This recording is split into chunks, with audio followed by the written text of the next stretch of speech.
Release Roger from prison. Hurry up, bro, soon to be all season. Better peer cash, that was the vision. But they locked him up, cause they fear his mission. Dog Bitcoin Jesus, straight from the start. 2011, spreading the spark. Told him the bank's gon' keep y'all in chains. Now he's in a cell where McAfee's name remains. Regulators hate when the people got power, so they set traps, watch them all turn sour. Spain got him locked, extradition in sight. For what, selling freedom? Nah, that ain't right. That they hate BCH cause it moves too fast. Still middleman fees the Wall Street tax. Now they got him shackled, trying to shut him down, but the blockchain's still running underground. To Donald, release Roger from prison. Hurry up, bro, soon to be all season. Better peer cash, that was the vision. But they locked him up, cause they fear his mission. The boss can't hold a decentralized mind. The state wanna break him, but they way behind. 2024, it's a brand new race. Fiat's burning, they tryna save face. Inflation robbing every man and his soul. Meanwhile, BCH still playing his role. They print trillions, stealing your wealth, while Roger sitting in a cell by himself. The elites want control, they don't want you free. That's why they took them same thing they did to McAfee. They silenced the ones who exposed the game, but Bitcoin Cash still carry his name. Authorities in Spain have detained Roger for U.S. officials seeking extradition for alleged tax crimes. The same facility where John McAfee was found dead in 2021. Some say this is politically motivated, but boom, beat drops again. To Donald, release Roger from prison. Hurry up, bro, soon to be all season. Better peer cash, that was the vision. But they locked him up, cause they fear his mission. They scared of the truth, they scared of the chain. But BCH gon' break through the pain. Freedom ain't free, the war ain't done. They took Roger down, but the people ain't won. Roger, free Roger, free Roger, free Roger. Coin, cash is freedom. Roger, free Roger, free Roger, free Roger. Coin, cash is freedom. And the tyranny. Big Donald Rennie.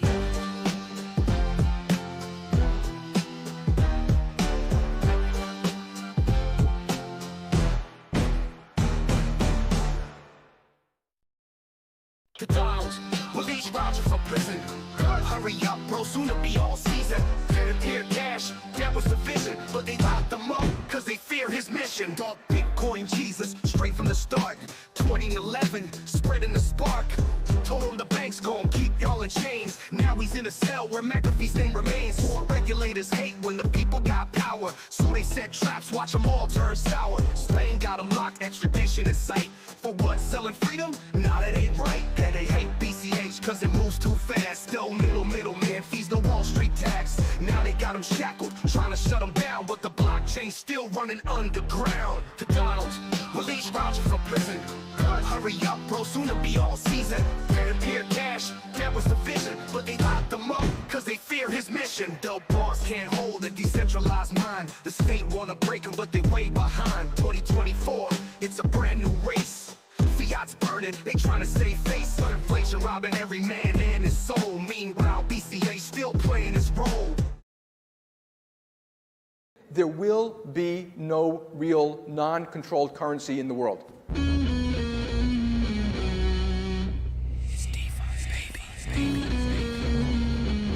We're coming for you, banks. Listening to different podcasts, like in a whole different reality, which they think completely different things about Bitcoin. They have got my money in their banking system. I should be able to access it, right?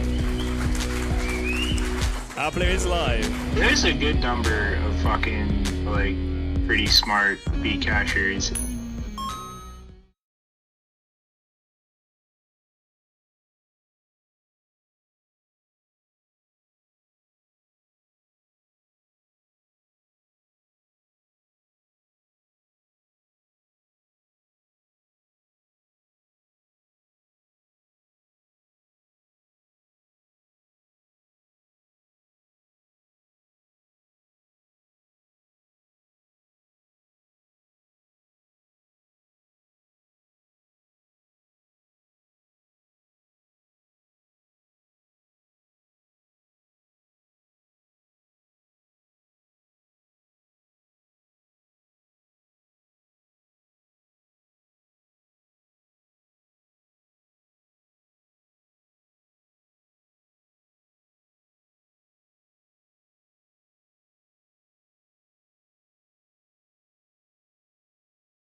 to Donald.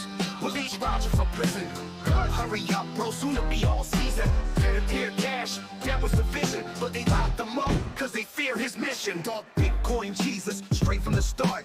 2011, spreading the spark. Told him the bank's gon' keep y'all in chains. Now he's in a cell where McAfee's name remains. Regulators hate when the people got power, so they set traps, watch them all turn sour. Spain got him locked, extradition in sight. For what, selling freedom? Nah, that ain't right. That they hate BCH cause it moves too fast. Still middleman fees the Wall Street tax. Now they got him shackled, trying to shut him down, but the blockchain's still running underground. To Donald, release Roger from prison. Hurry up, bro, soon to be all season. Peer cash, that was the vision. But they locked them up, cause they fear his mission. The boss can't hold a decentralized mind. The state wanna break him, but they way behind.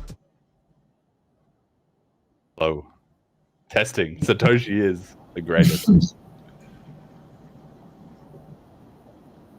There we go. I can hear that. That's working.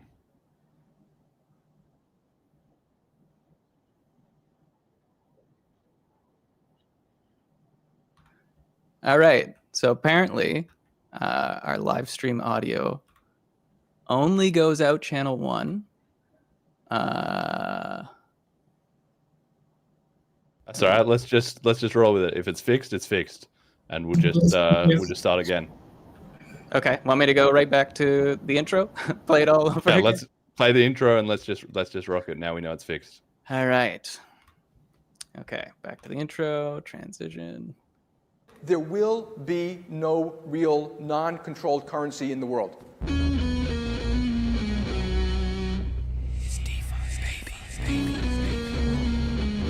We're coming for you, banks. Listening to different podcasts, like in a whole different reality, which they think completely different things about Bitcoin. They have got my money in their banking system. I should be able to access it, right? Our player is live. There's a good number of fucking, like, pretty smart Bcashers.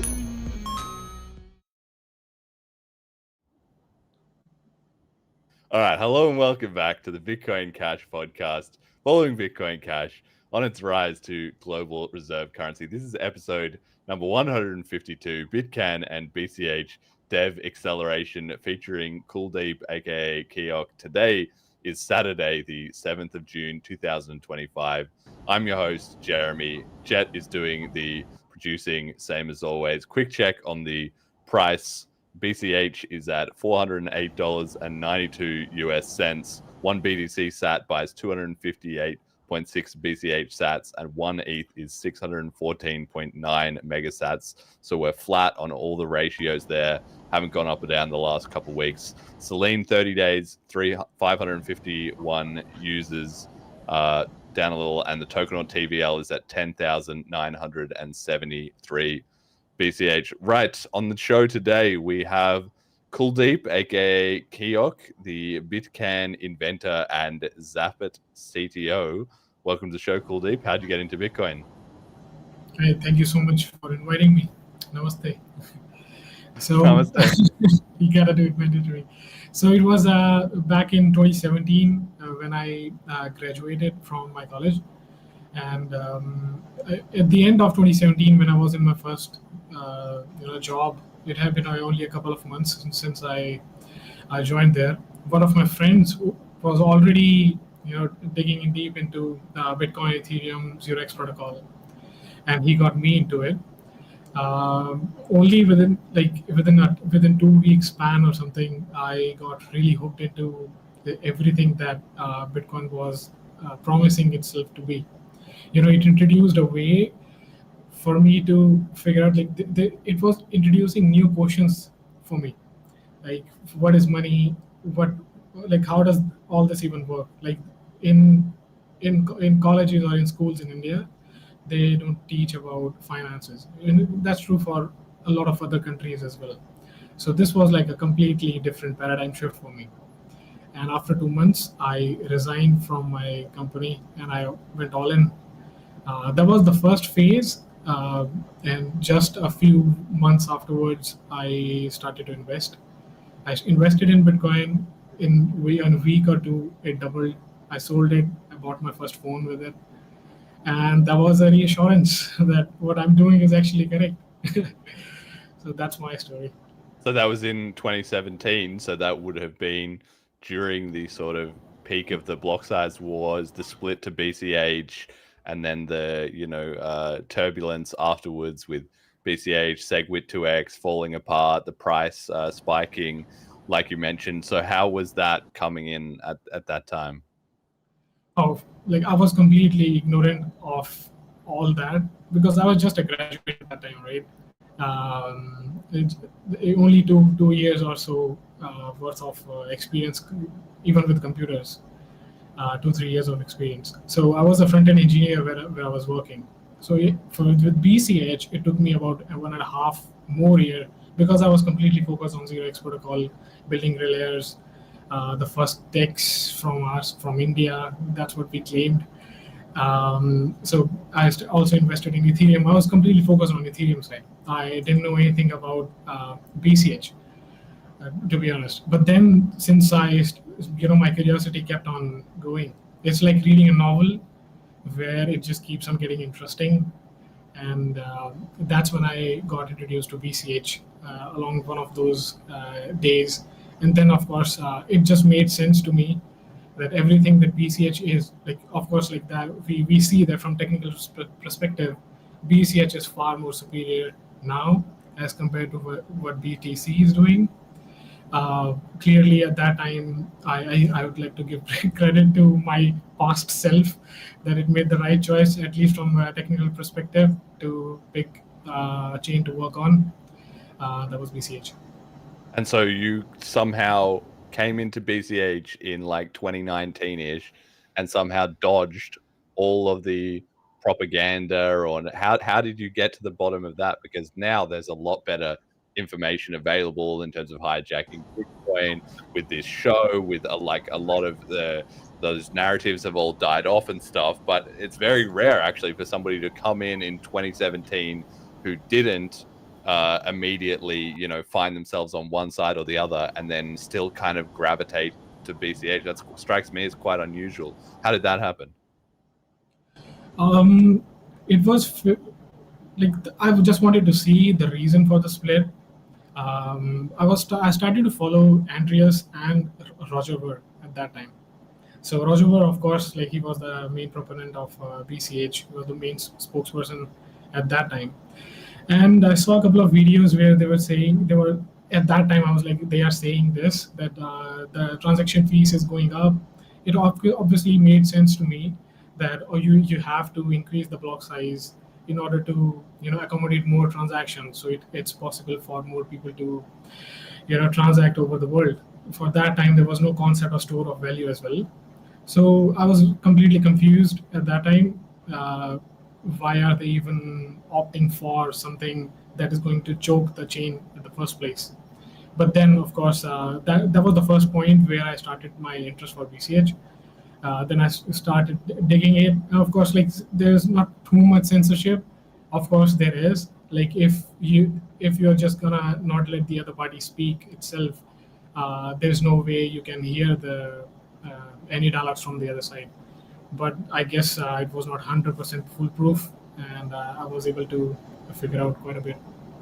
Yeah, but I mean, a lot of people, like you say, it's not like there's ever been a point where it's literally been impossible to find out about BCH and get to the bottom of it. But because it's so fragmented, it's so scattered around all the different places, there's so many different people involved. People are already confused at the start about what is Bitcoin, what is blockchains. I guess you already had a strong enough technical understanding that you were not like caught up in worrying about confusing about that. What is splits? Like people don't know any of this stuff, right?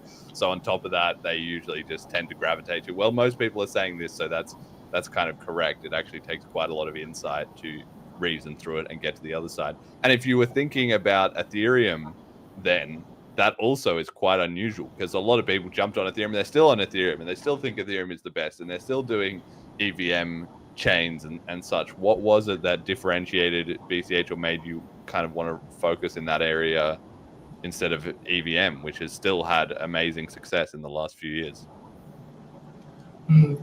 Quite a good question. So I think I didn't let myself be moved by the number go up that was happening everywhere. It was happening with Ethereum as well.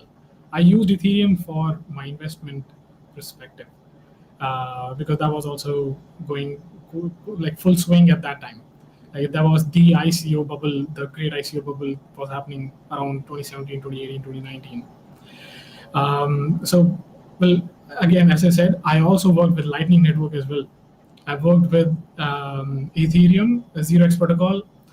We also got a grant in one of the ecosystem grant process, programs of 0x as well.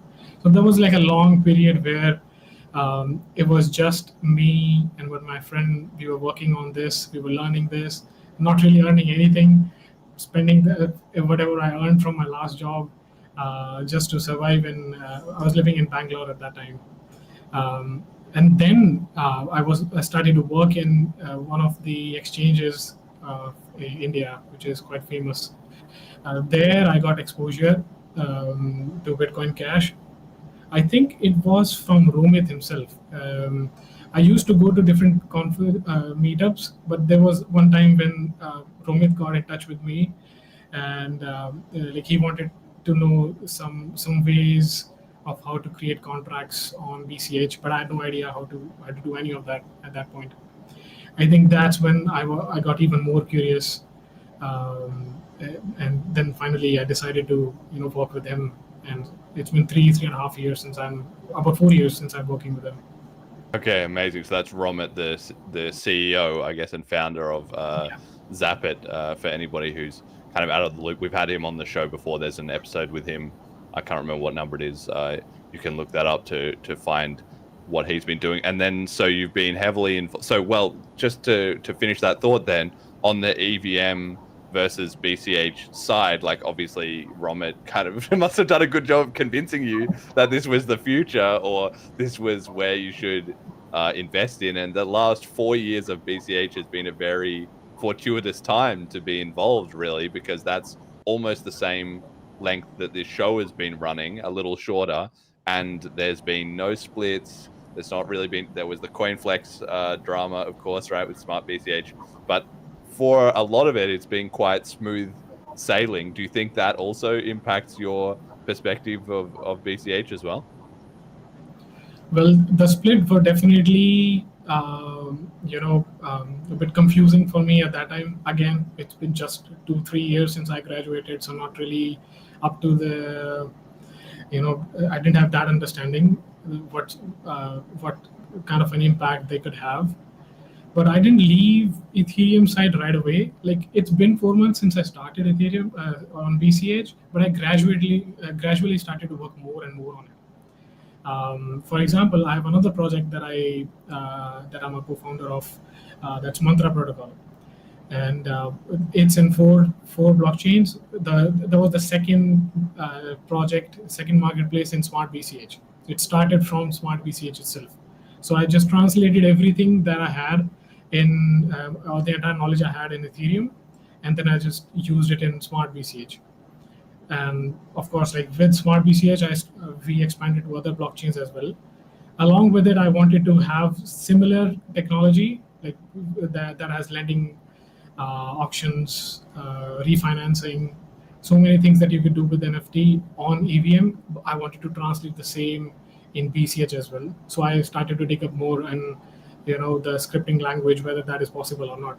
So it was basically a gradual process how I kept on getting more and more interested in BCH.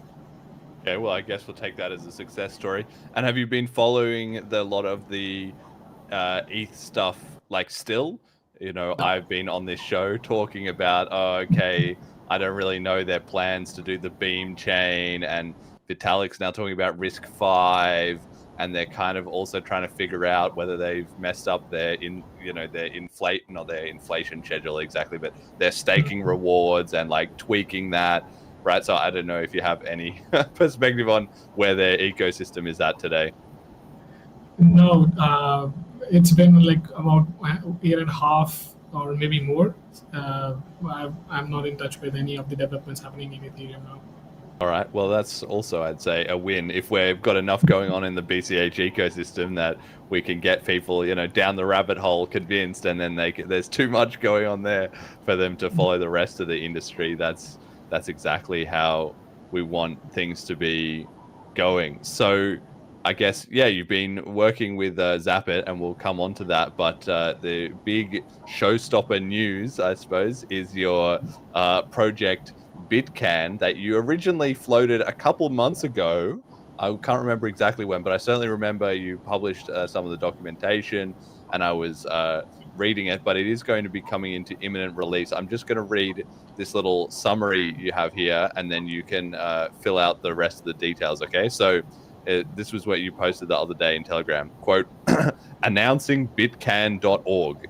BitCANN is a powerful protocol built on Bitcoin Cash blockchain, enabling digital identity, decentralized domain names, uncensorable social media, and more. Owning a single name gives you access to a wide range of capabilities. Receive payments across any blockchain, not just BCH. Payments with privacy using your RPA pay code attached to your name. Resolve your name to IPFS content or DNS configurations. Buy and sell names across any compatible marketplace. Interact with other contracts via a plugin system, for example, leasing your name to others. Passwordless login using your BitCANN identity, and a lot more.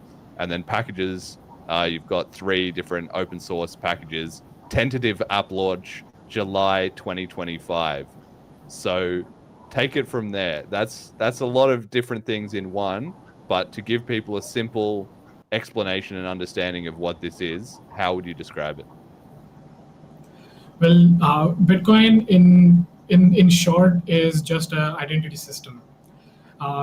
If we go a little technical, it's actually just so there's a package that you own when you're finally getting a name. So that's your contract and a couple of NFTs. Ultimately, the entire process that is happening in BitCANN is for ownership of those things. And for each name, you have like a completely unique pair. So BitCANN is just like an auction system where you finally get access to a unique identity, which allows you to do all the things that I've mentioned there. So that's the crux of it. Yeah. So, like, if I describe it as kind of people are familiar with registering a social media handle, right? Like on Twitter, you have your @ones, or maybe you have your name. On Facebook or on Telegram, you have a little link that you send people to jump onto sort of your page to talk to you, kind of thing. That's essentially what we're talking about, right? Because I've seen a lot of this on Ethereum, I think is the most famous for it, where people have on their social media pages and so on, they have like jeremy.eth or vitalik.eth.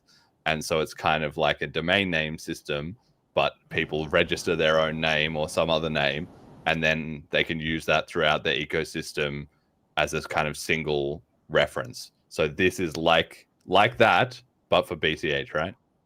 That is correct. It's actually heavily inspired from ENS and Unstoppable Domains. These two are the most famous blockchain digital identity protocols out there. They have been famous for quite a few years. I think BitCANN also has the potential to do the same. Yes. Okay. And so why did this project spark your interest? Why was this what you wanted to build? It's actually not what I wanted to build. I just wanted to dive deep into this scripting language. Initially, my goal was that I wanted to see up to what extent can I push the scripts and be how complex of a project, how complex of a contract structure can I build. And since if we have cash tokens and through NFT commitments and token IDs and locking bytecodes, we can have multi-contract interactions. So up to what extent can I push it? And is there any way that I can just... So there's a Ethereum improvement proposal called Diamond Proxy. So my thought process was also heavily influenced by that, because ultimately what that proposal provides is you can scale Ethereum contracts to a massive level. It's not bound by the size of the contracts that you can create. And on the second part, it's actually very efficient when you create transactions, because each individual contract can be an individual function.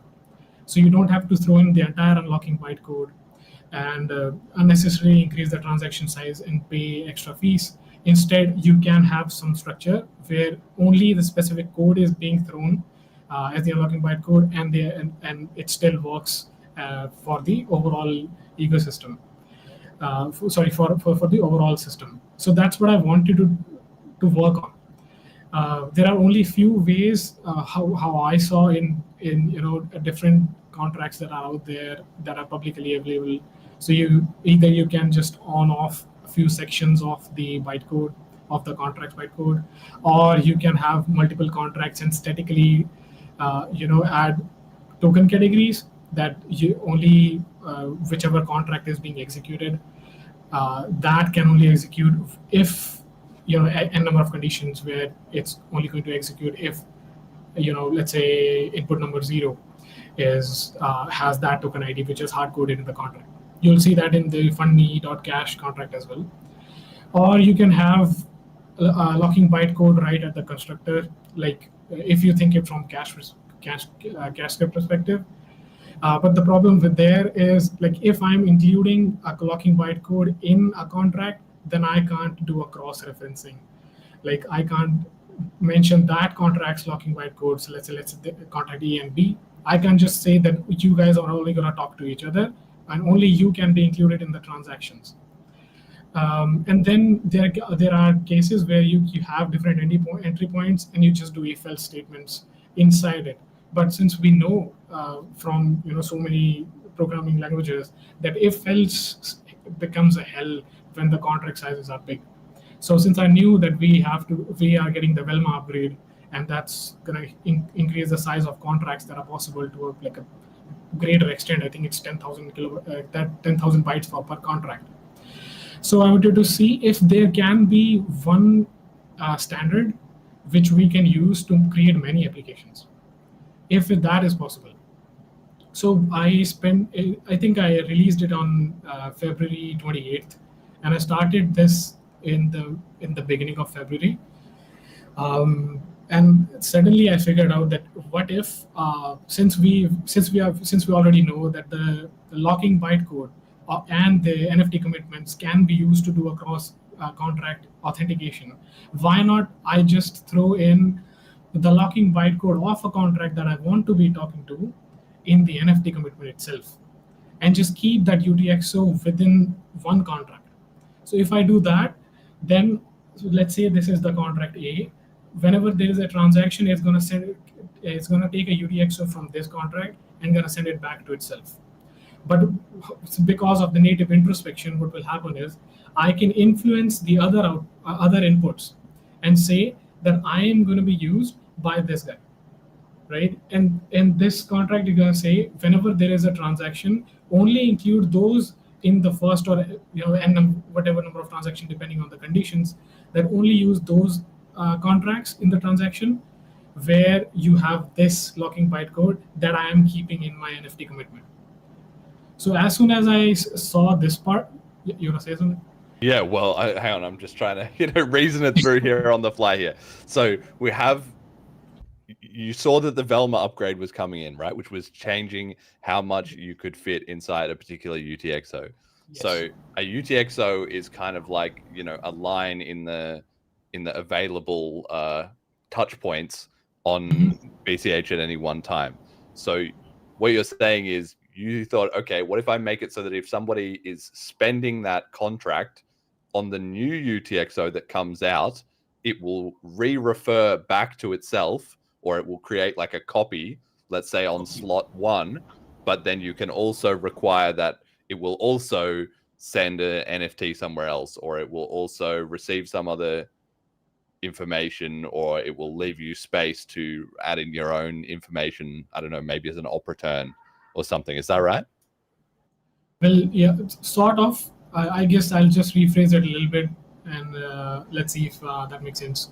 So let's say there's just one contract. Let's call it controller contract. Whenever we are going to spend any UTXO from this contract, we have to satisfy all the unlocking conditions, right? And UTXOs are basically just like cash bills. So whenever this is going to be consumed, it's going to get burned, and the new one is going to form. If, however, we want it to be. So the controller contract has this. So it only talks about its own UTXO, and it says that the first input should be from the from the contract that has the locking bytecode that is stored in this UTXO's NFT commitment. So NFT commitments are 40 bytes, but the locking bytecode is just 35 bytes for P2SH32. So it comes in within this limit. So it's gonna just refer to it. Since we have native introspection, it's going to check whether the first input has that locking bytecode, which is being stored in, which is being used in the UTXO. I think I see. Okay, so the NFT carries the hash, and then anytime you're trying to spend it, you want to check is this matching that NFT, and if it is, like, then you can carry on, and then you're falling within the rules of the contract that you set up with when you initially created the pay to script hash with all the rules. Right. So now you can have multiple copies of it, because let's say initially at the Genesis phase, you have the minting NFT, and now you have so many NFTs that you can mint. And let's say you created 5 exact replica NFTs, and each of those NFTs have the same locking. So that's like 5 threads. Yes. If you say. So immediately at the same time, 5 different people can make transactions, and now you can have different contracts and repeat the same process. So it's basically like a whitelisting, but on a UTXO level. So whenever you want to, let's say, start auction in BitCANN, you can just use the auction contracts UTXO, which can be any dust UTXO from that contract, because that will satisfy the conditions of the auction contract, right, in order to unlock it. And that is the first input. And the 0th input is from the registry or the controller, as I called it. So now when you have to start the auction, so controller is only saying that the first input should be from whitelisted contract, and there's nothing else that this guy is saying. Now, according to this guy, you can attach anything else in the inputs, but now there are conditions and restrictions in the contract that I already created, which is the auction contract. So now there I can have a restriction that when I am going to be used in a transaction, let's say you can only have 5 inputs and 6 outputs, or any kind of a condition over there. So now I'm basically clipping the entire transaction into a set of instructions that are only governed by the controller and the other contract that is being used with the controller in the transaction. Okay. All right. So if we let me explain it back to you. You tell me where I'm getting things right and wrong. So let's say we start and we're going to create this system that you can get jeremy.bch addresses and things. So I will end up with a jeremy.bch NFT, which I can have in my wallet, that anybody can then send money to jeremy.bch, and it will come into one of my addresses, and not even just one address, because that would be just a regular address, right? But the NFT can be an RPA and make more addresses, right? So that's super cool. But so I've got to get this jeremy.bch. So the way I do it is I go onto a marketplace, like TapSwap, let's say. Maybe I can go on TapSwap and I can buy jeremy.bch. Yes? No. Where do I buy jeremy.bch? Jeremy.bch, then you can get it. Otherwise, so BitCANN has an auction process for acquiring names. Yes. Let's say if you are interested in getting jeremy.bch, so .bch part is not included in the contract in anywhere. It can be part of the auth chain. So it's just in the BCMR that you're saying that this token category is going to represent .bch domains. All right. So now in reality, you are just doing auction for Jeremy. Yeah, Jeremy. Yeah. Okay, yeah, my bad. And as soon as you start a transaction, you'll start an auction that can have, let's say, an auction will have a minimum expiry time of 1 hour, relatively logged. If 1 hour passes by and only you have started and you have only done the auction, then you get to claim that name. So one of the contracts is a domain factory contract that is responsible for minting new domain contracts. Okay. And if somebody else is interested in buying that domain, then they can bid on it. And as soon as they bid it, then the same timer will start, and they will have to wait for 1 more hour. Yes. So nobody else can bid on it, and then they can claim it. However, since it's relatively time logged, there is no precedent of stopping it from anybody else from bidding. So you can just keep on bidding if the guy is sleeping. So you can just go there again. And and ultimately, when 1 hour has passed and the last bidder, whoever did it, they can claim it. So they can claim the domain. And now this domain claiming part is also pretty interesting because, okay, I'll talk about that in a bit. This domain part is also pretty interesting.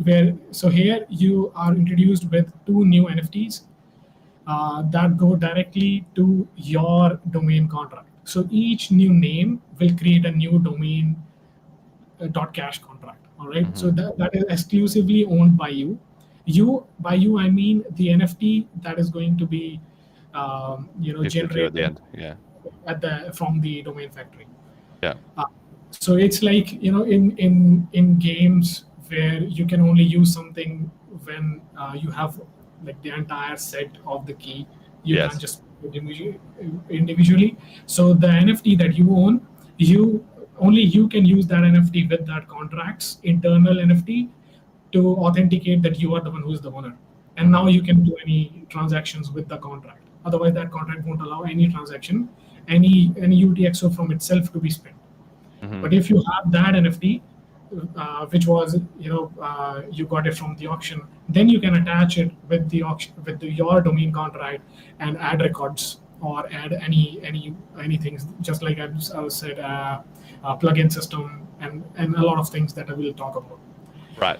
Okay, hang on. Let me jump in here. So just to be clear, when you said I'm going to initially bid and say I want to buy Jeremy, and then hopefully nobody else wants to buy it in the next hour, and so then I just win it, and I can just then grab the Jeremy NFT for myself. Yes. Both of those things, that's BCH transactions, right? So people are not just going to a website and trying to, type in like some eBay auction. It would actually be in your BCH wallet. You are interacting either directly from a built-in part of the wallet or on a website with Wallet Connect, I would guess, or Cash Connect to interact with these and send these transactions, right? Because they do have to actually go out on the BCH blockchain. That is correct. Yes. Okay. All right. So this could actually drive quite a lot of transactions on the chain if a lot of people are coming to register different domain names. And so every bid, if let's say I want to buy, 1 BCH for Jeremy.bch or Jeremy, I send in that 1 BCH and it goes into the auction. And then if somebody else sends in 1.5 BCH, it refunds me my money at the same time as they get theirs. Is that how it works? Yes. Okay. All right. I'm following that. Yeah. Go on. Should I do about so the auction process? So remember, I was talking about the controller contract, which holds all the. Starts everything. So I'm calling those threads as authorized thread NFTs.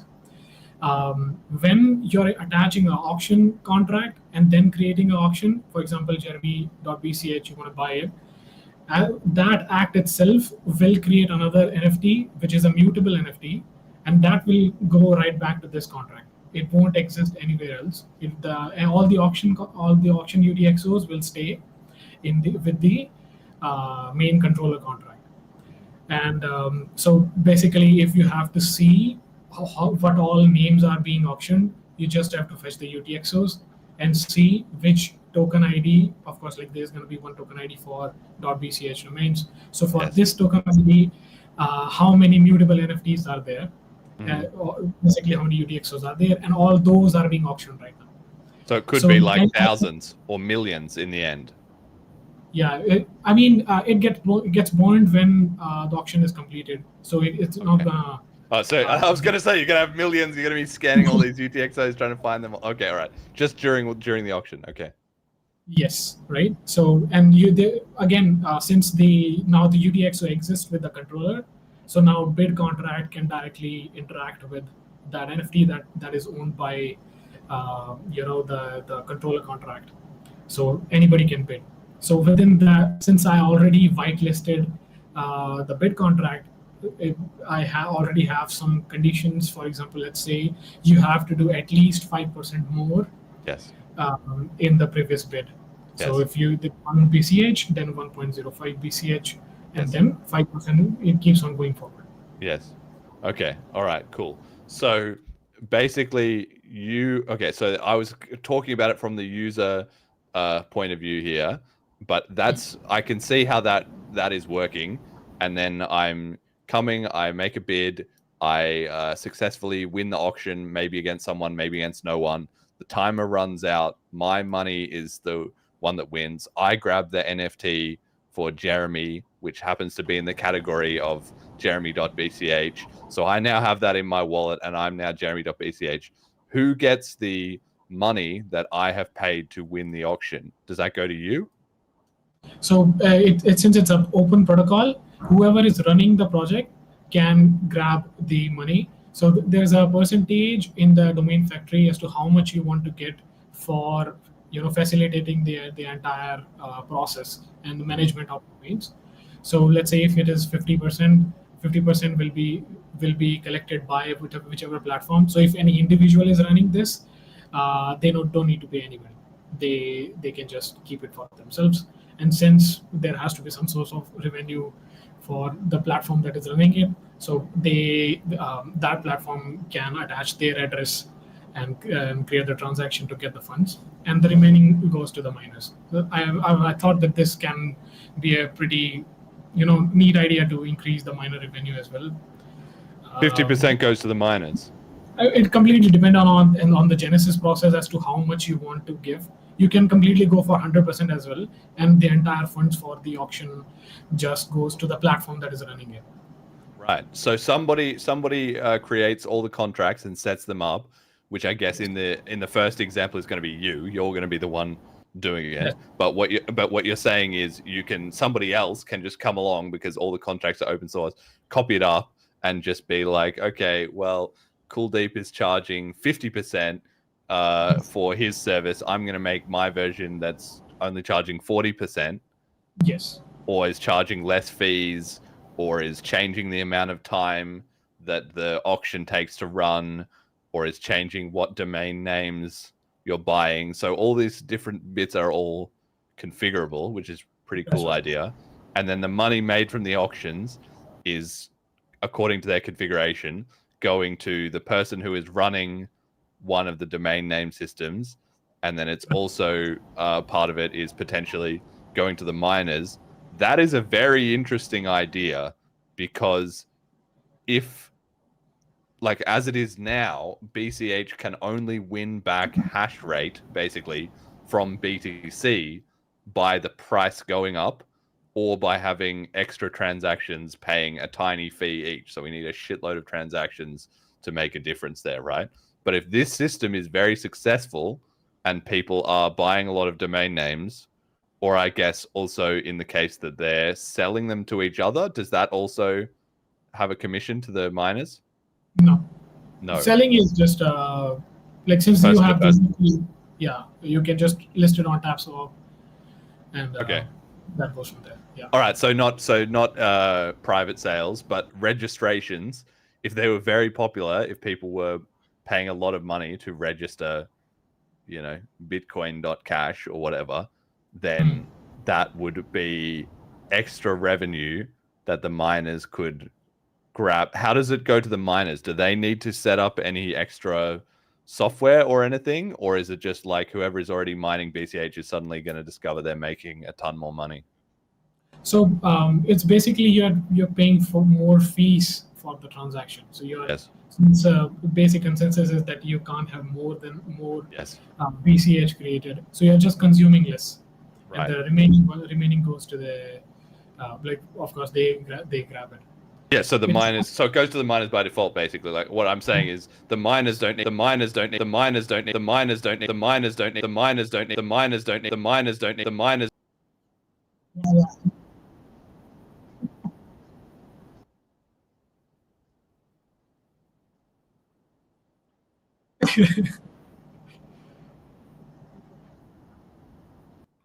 I'm sure he'll be back. Wow, that was rough.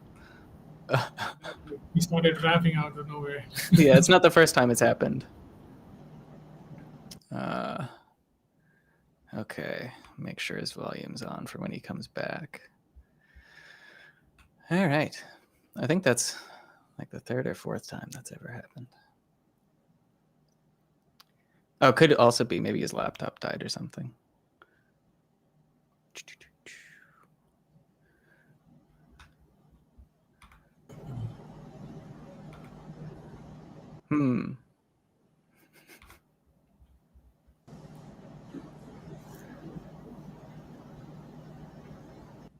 Let me see.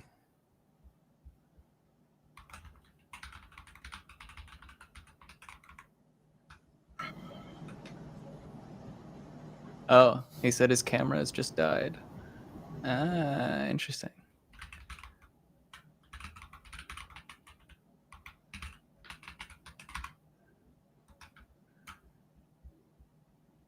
Okay.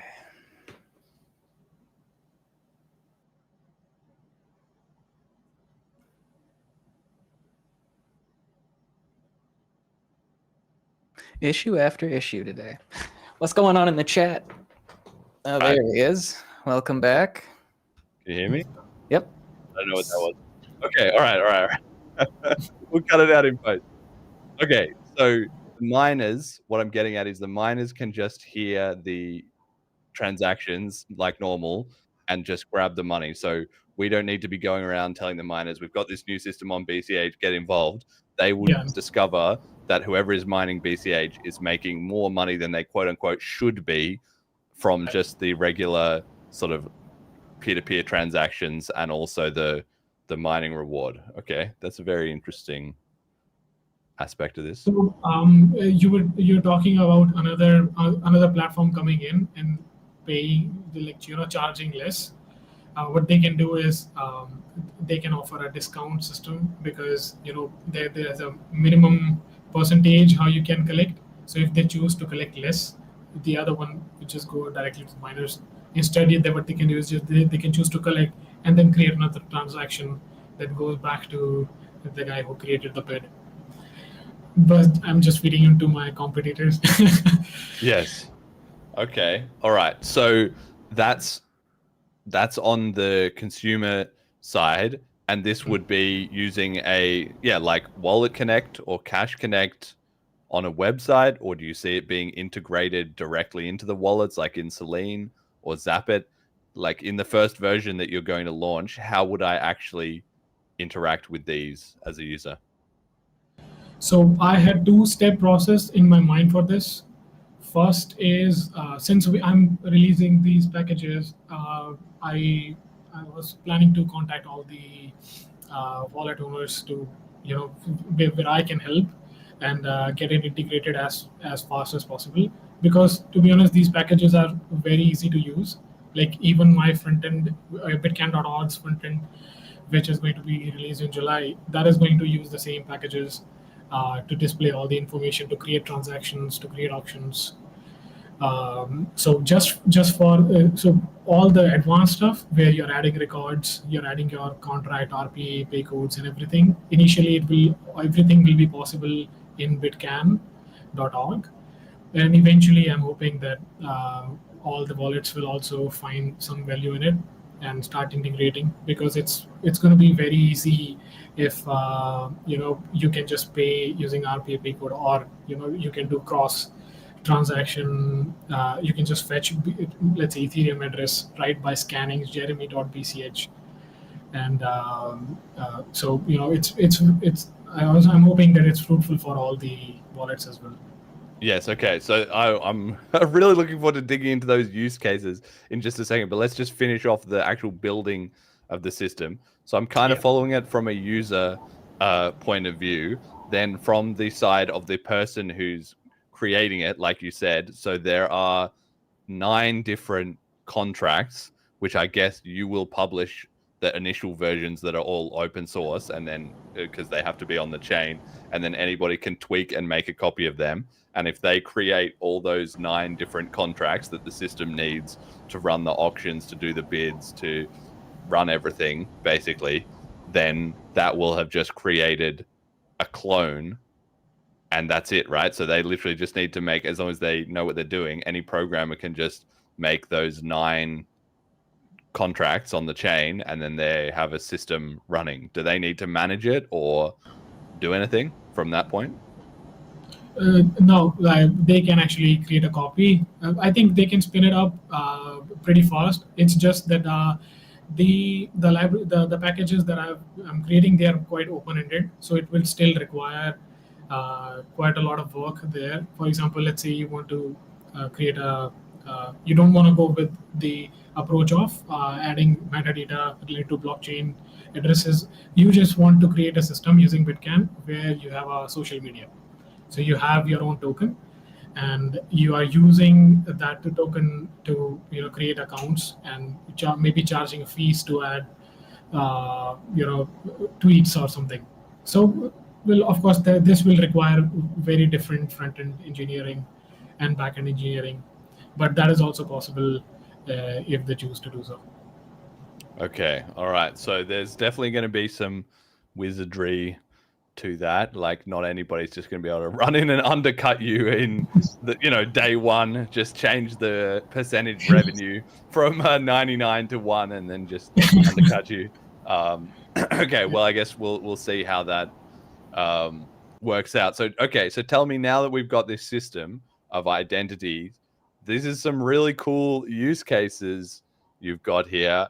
I want to start with this one about privacy, because that is so topical at the moment and everyone is so excited about that. And I've seen people talking in the Telegram chats about RPA, which is reusable payment addresses, right? These idea that you could just have one name, and instead of everybody paying to your same address, which they are then all showing up, if you just look on a block explorer, you can just look at what somebody is sending you the money. Instead, it's like a sort of quote unquote stealth address where you just give them a name or a pay code, I guess, and then every time they can somehow send you a transaction that you can detect, but nobody else can. It's public on the blockchain, obviously, but nobody knows it's going to you. Walk me through that part of it. Okay. So before that, I just have to give a little brief on how we will end up here. Yes. And then I'll talk about, then it will, I guess, make sense automatically. Let's see. So in the domain contract, as I said, it's a package for the domain contract and a couple of NFTs, and then you also have your own NFT that you use with the contract to create transactions. So the thing is that you can attach a lot of other information, a lot of other inputs, create a lot of other outputs. The only condition that you have to abide by using your domain contract, is that you are using the internal NFT and it matches with your NFT that you have outside in your wallet. As soon as you do that, now you are free to attach any inputs that you want. And that also means that you can create any outputs. And for the outputs, since it makes sense to have op returns to deal with any sort of data that you want to add. So you will be able to add op return data in some format where later on the indexers will be able to make sense of. So as soon as you create a transaction and you create outputs where there is some information that you would like to share, eventually when you are going to let's say fetch all the data shared by jeremy.bch, the indexes are going to check all the transactions that you have made, which is not going to be a lot of transactions, pass through all the operators that are there, and make sense of the data that you have shared.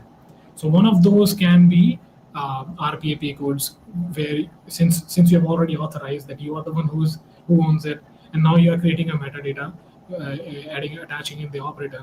So the indexes are going to make sense of it, that okay, RPA code is attached to it. But this can be of any standard, right? Like I can do XYZ and then attach the RPA code.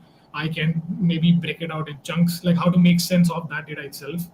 So to tackle this problem, I created sorts, which is a simple operator text standard that is also shared in the announcement.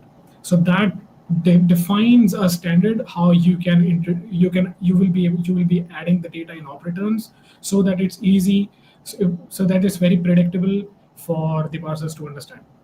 And as soon as that happens, all the other data that you're adding, that is going to be completely ignored. And that standard also mentions how you can do basically lengthy entries. For example, let's say you have to create a big description, or you want to add your PGP signatures or anything. It also tells you how to go about it. And if you want one key to have multiple values, for example, you want to attach 5 BCH addresses to your name. All right, you can just attach a meta tag to one of the operators, and then mention the value, where you will say that this meta tag, this data field is going to be of array type. And then now the parsers are going to make sense of it, because they are going from the genesis where you started the created transaction to the point where you are right now, and just make sense of all the data that you have done so far. And if there is any revocation or any update you have to do, all that will be made sense of at the time that you are reading the data at that time.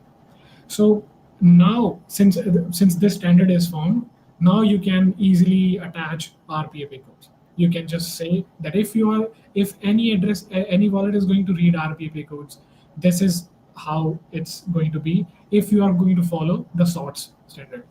Of course, like anybody else is also free to create their other standards as well. That's why I was saying that anybody can use BitCANN to maybe create a social media. They will have their own standard. So, of course, if they're going to create a clone of it, there would be .bch domains, or at least the known .bch domains. They can have something else, right? So let's say Twitter decided it, so there will be a .x domains, right? And then the metadata, basically whatever you're tweeting, that is going to be in the operators, and they will be able to make sense of it out of it. If you are going to attach any other information, I guess the parsers are going to completely ignore it. Okay, all right. So what I'm hearing is I get my Jeremy.cash NFT, and then I can make further transactions with operators, either adding or updating, or I guess even removing quote unquote, data from like a little profile that is attached to my NFT that has like, hi, I'm Jeremy, a little profile description, maybe a URL with a link to a profile picture, that kind of thing. Yes. And so now, since I can tack things onto my NFT, well, I can have RPA and I can have some profile information, and then boom, now we've got some sort of a social media going on, which is, this sounds a lot to me like memo.cash, but kind of quite a bit more complicated. Talk to me about that. Which part? Well, so I've created this system that I'm describing is similar to memo.cash as far as I'm aware, storing the data for a social media feed in operators.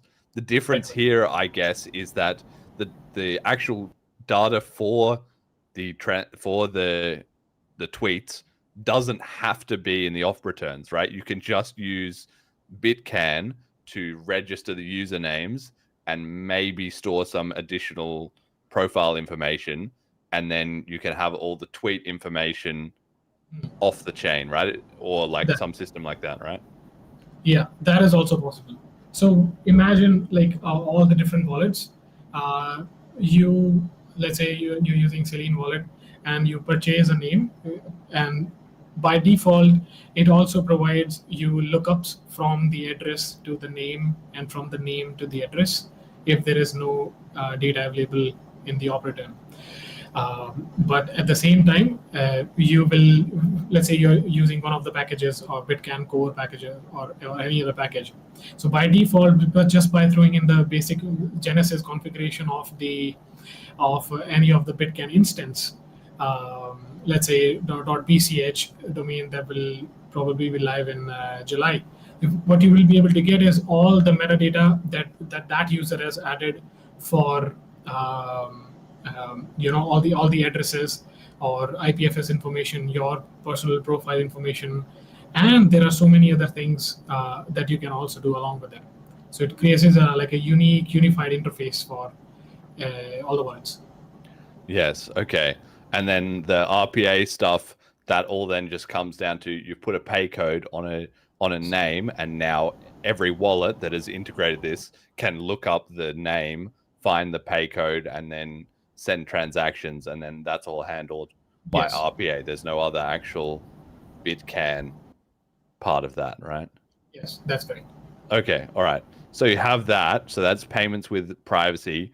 Tell me about receiving payments across any blockchain. You mentioned that before, something about scanning ETH to find. How does that work? Yeah. So since it's already verified that you are the owner of that particular NFT and the pair, the domain pair, all you need to do is within the operators or any of the data fields that you choose to add, you can also choose to add addresses of different blockchains. So for example, since following the sorts, you are just mentioning that the ETH address is going to be this. So any wallet that supports multiple blockchains, they will be able to see that this individual entity has also added an Ethereum address. So if you would want to receive payments in Ethereum, you just have to attach and broadcast that, hey, for Jeremy.bch, this is the Ethereum address, and then anybody will be able to immediately pay you on BCH or on Ethereum. Wow. Yeah. Okay. That makes sense. And my wallet, which is paying attention to the BCH chain and the ETH chain, will then be watching for those two things, and we'll see them come in. So you could automate it all, right? So you are a cheeky domain squatter, so you mint Jeremy.cash, and then I buy it from you, and in the process of buying it, my wallet then generates me a new ETH address, tags it onto the Jeremy NFT, updates that information out across the BCH blockchain, and then starts listening for payments from there, and then I can just and then it also updates on a website or in everyone else's wallet software. So when they type in Jeremy.cash, and then there's just a button, pay in ETH, and they click pay, they type in how much and they click pay in ETH, it sends the ETH, and then my wallet knows that. That's pretty sounds good. Amazing. Okay. All right. This is sounding pretty good already. You've got here, resolve your name to IPFS content or DNS configurations. That's kind of the same thing, just with like profile pictures and other kinds of data. Interacting with other contracts as a plugin system. So tell me about that. That's like anything in BCH, right? That's like BCH gurus, for instance. I can sort of quote unquote sign, like right now you can sign into BCH gurus and then put your Jessica NFT or your Velma NFT there. But if I already have one of these domain names, then I can just use that instead, right? To be honest, I'm not sure. I've actually never used gurus. But I'll just give an example that I've given in that mentioned over there. So since you own the domain itself, one of the things that you can do is lease the domain. So you're talking about domain squatter, right? Let's say there wants to be a company that owns thousands and thousands of domains and then lease it to other people, and that is their revenue model. So they can just choose to buy so many names, and then their contracts will be of such nature that they can attach their contracts. Since, as I said, like all you need is the NFT that is within the contract, and then your NFT that is in the wallet. So what they can do is they can create another contract, which is a lease contract, and just use those two together to transfer the NFT in a verified way to the leasing contract. And now, since the NFT goes to the leasing contract can now interact with the domain contract and do anything. So the same records, adding or any XYZ number of things, they will be able to do with, of course, limited restrictions depending on how leasing contract is made. But you will also be able to own it for whatever duration of time that company chooses to let you own it, and then just get back the NFT. Right. That is one way how you can do it. Right. Okay. And you also have the last point here is passwordless login.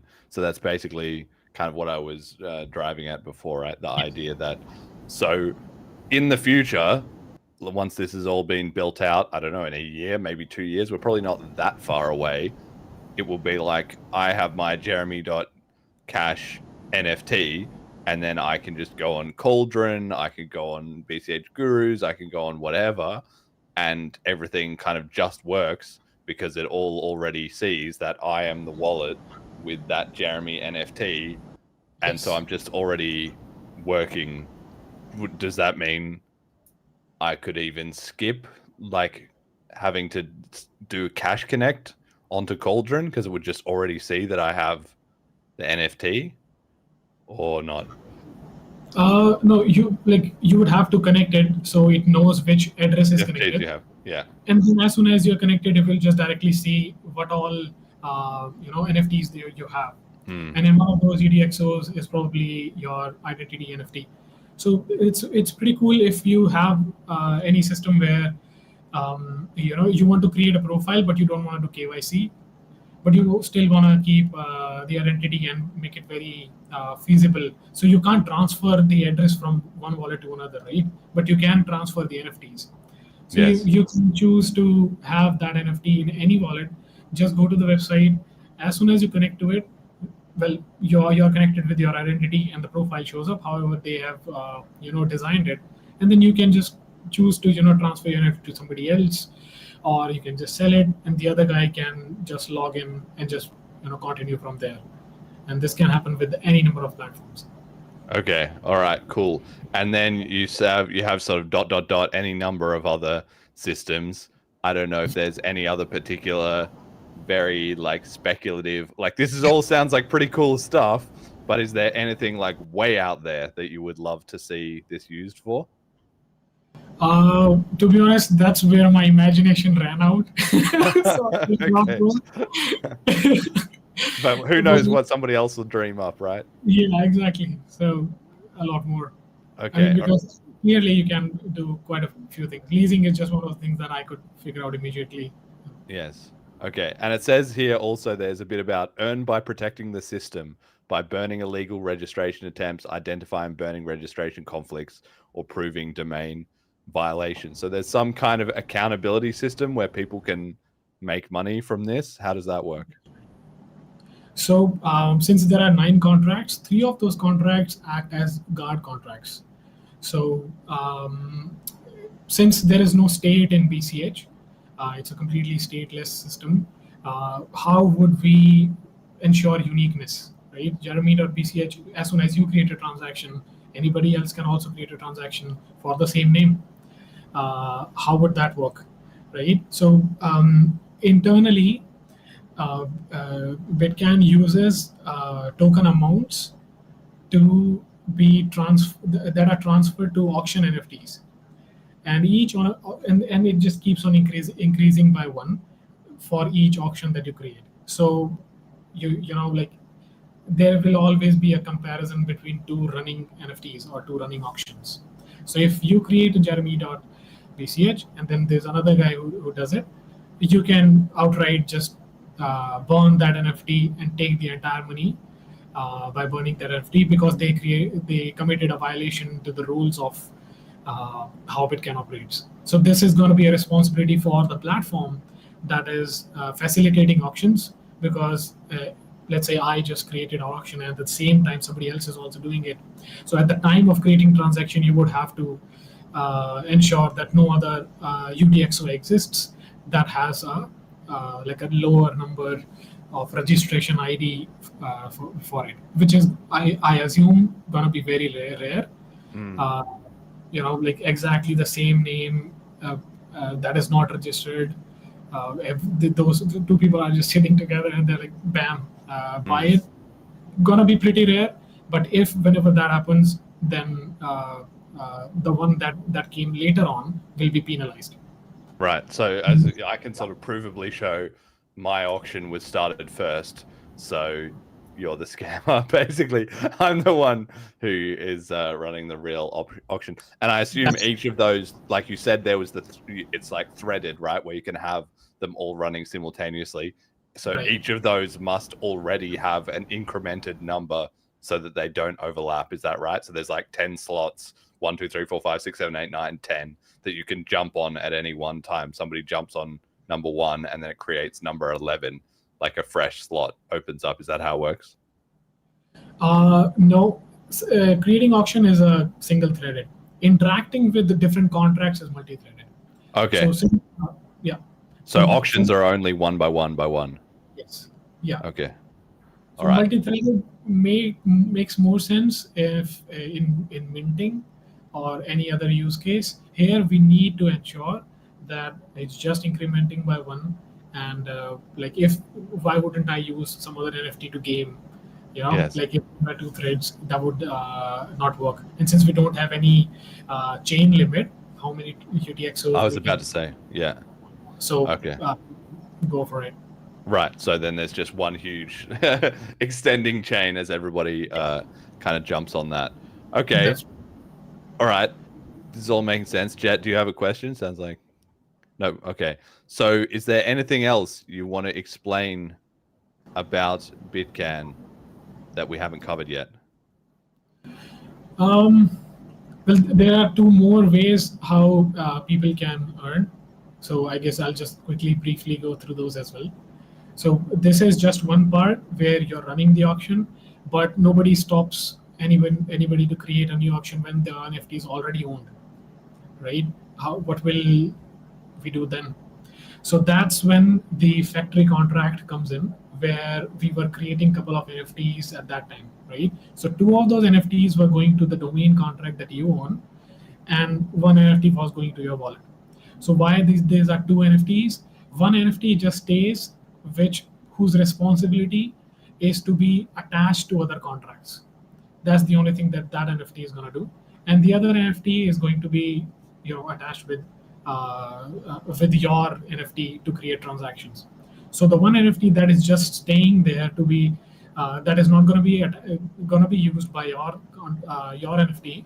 That NFT, which I named it as external auth NFT, that NFT will connect with other contracts. So one of the contracts which burns the illegal registrations, what it does is it says, seems like this name is already owned by somebody. And how do I prove it that it's all owned by somebody? By using an NFT from that locking bytecode.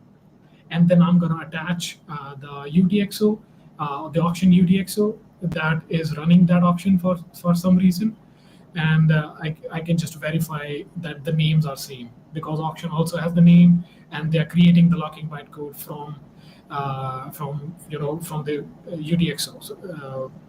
UTXO of the external auth NFT that the domain contract has. So it just uses those two together to prove that this illegal activity has been done and penalized. So nobody else will be able to ever create Jeremy.bch once you have already owned it, thanks to that particular NFT that exists in domain.bch for your contract. And another way to penalize is just outright using wrong names. So anybody can prove which index used the wrong name. For example, dots are not allowed. You can just mention in the contract that this is the index where illegal character has been used, and just penalize the contract. Okay, all right. And you've got July, right? That you think this is going to launch. What's the sort of timeline for this to start rolling out so we can all play with it?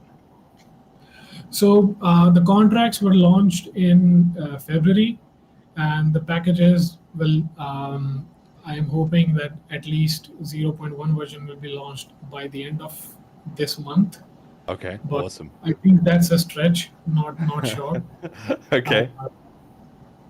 Yeah, but I think I'll just be completely launching the auction process and at least a minimal ability to add addresses by the mid-July or maybe at the end of the July.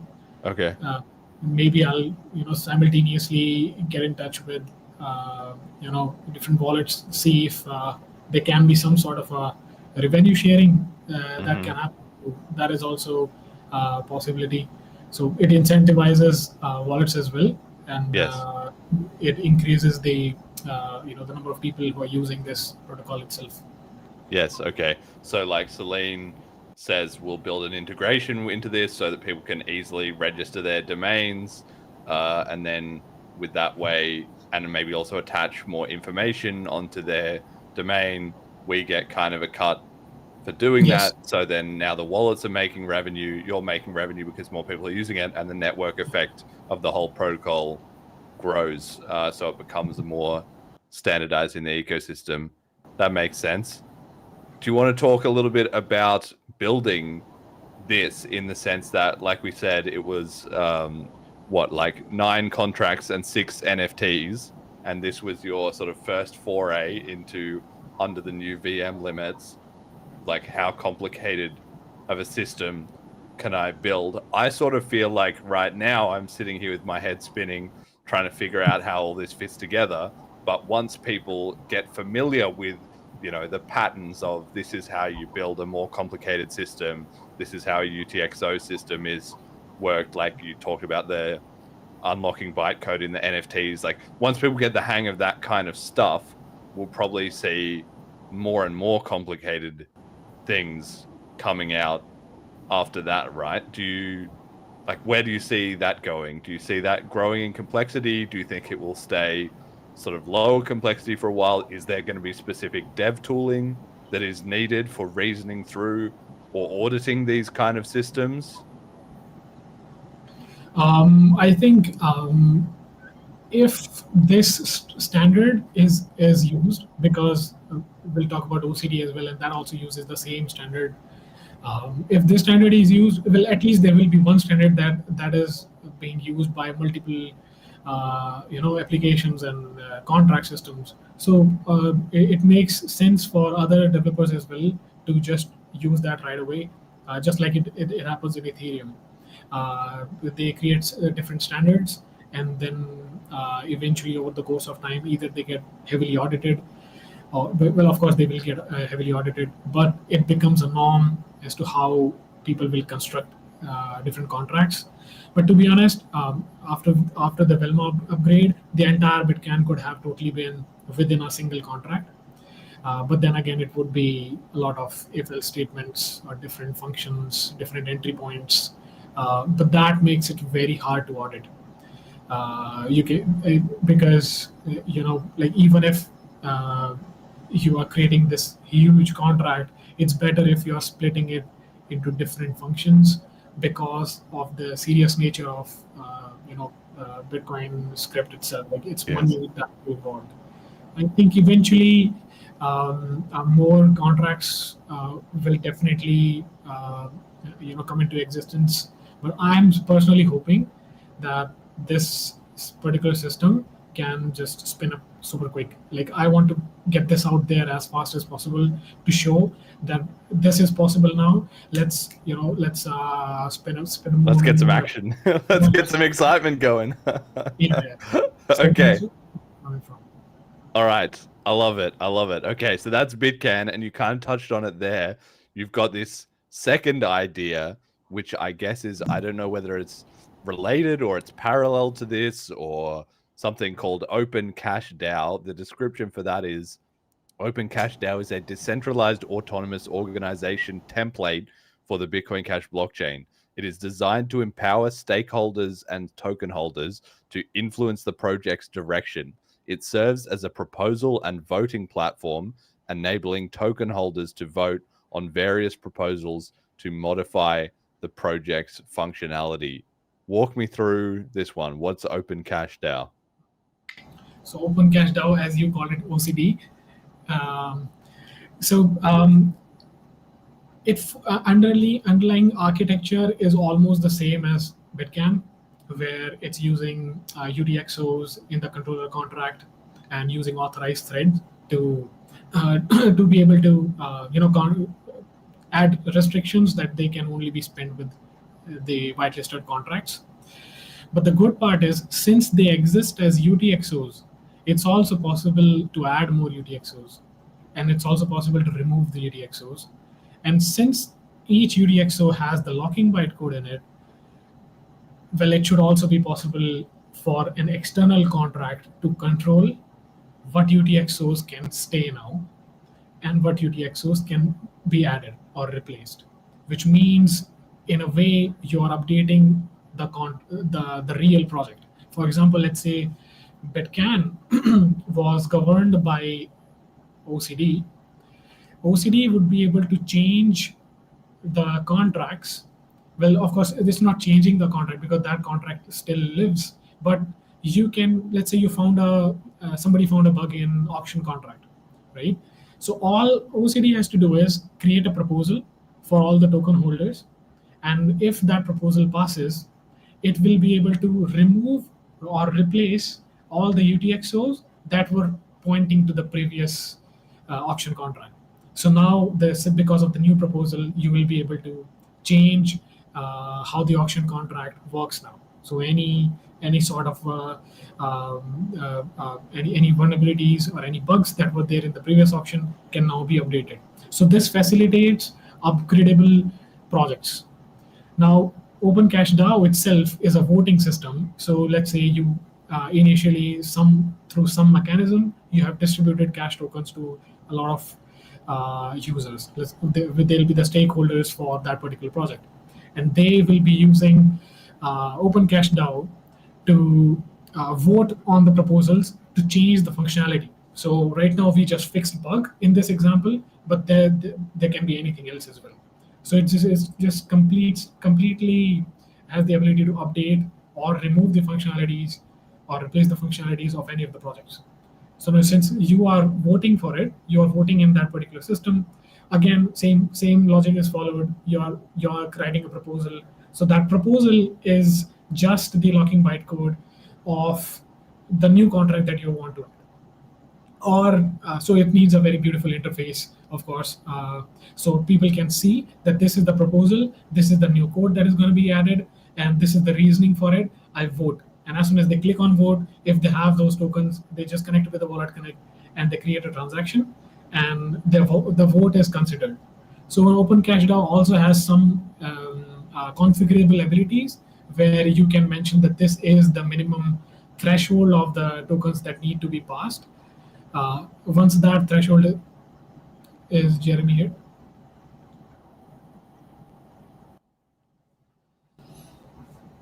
I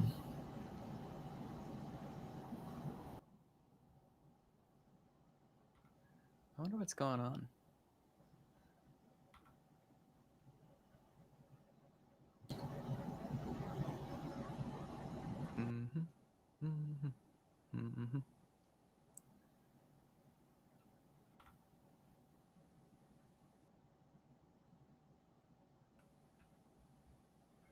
At least that time it wasn't just okay. Yeah, he did wrap this time. Right. I'm back. We're really not having a good day. Technology. I don't know, Saturday night. For some reason, the internet gremlins hating on us. But yeah, anyway, I was following you. Go on. All right. So where was I? So you're the votes, the tokens are distributed to all the Yes. holders. Right. So since token holders already have tokens, and there is a clean interface for the DAO, they can just choose to vote on any proposal or retract vote. Both of the things are possible. So there has to be a minimum threshold of how much you can. Let's say there are 100,000 tokens out there floating, and for any proposal to pass, the minimum threshold for the DAO is 20,000 tokens. So if that proposal gets more than 20,000 tokens votes, at the end of the minimum duration, where the proposal could there will be a duration for the proposal. All right. So as soon as that duration is expired, now you can perform any action. How you perform that action depends on the proposal itself. So here is where the P2S upgrade will be definitely good for us, because because of the strict limitation of 40 bytes in the NFT commitment. So in this example, I just added the script hash instead of the locking byte code. So saved a couple of bytes there, and then added a few identifiers which define what is the nature of this proposal.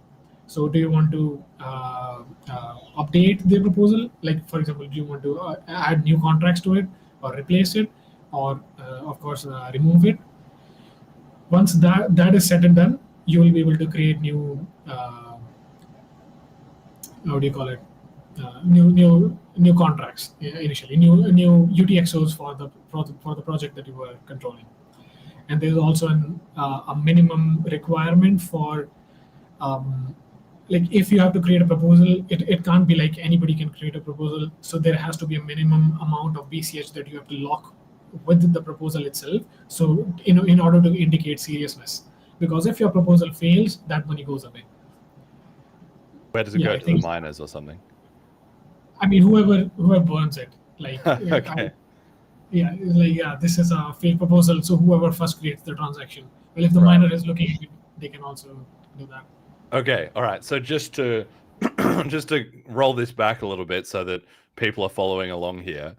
Now, I am not super familiar with the state of DAOs across the whole crypto ecosystem, and I think a lot of the time a DAO, quote unquote, is really just a few guys that all know each other. They put that wrapping around it, say it's real decentralized, and then they issue some tokens to try and raise money. And then at the end of the day, they just do whatever they want to do, basically. But what you're talking about is maybe we're getting to actual DAOs, actual distributed autonomous organizations in this sci-fi, but not very far in the future, where, let's say, all the Jessica holders for Bliss, we can create one of these open cash DAOs to manage the .bliss domain name. So we have BitCANN, we spin that up, we call that .bliss so that everyone can have .bliss domains, and then we put the Jessica holders in charge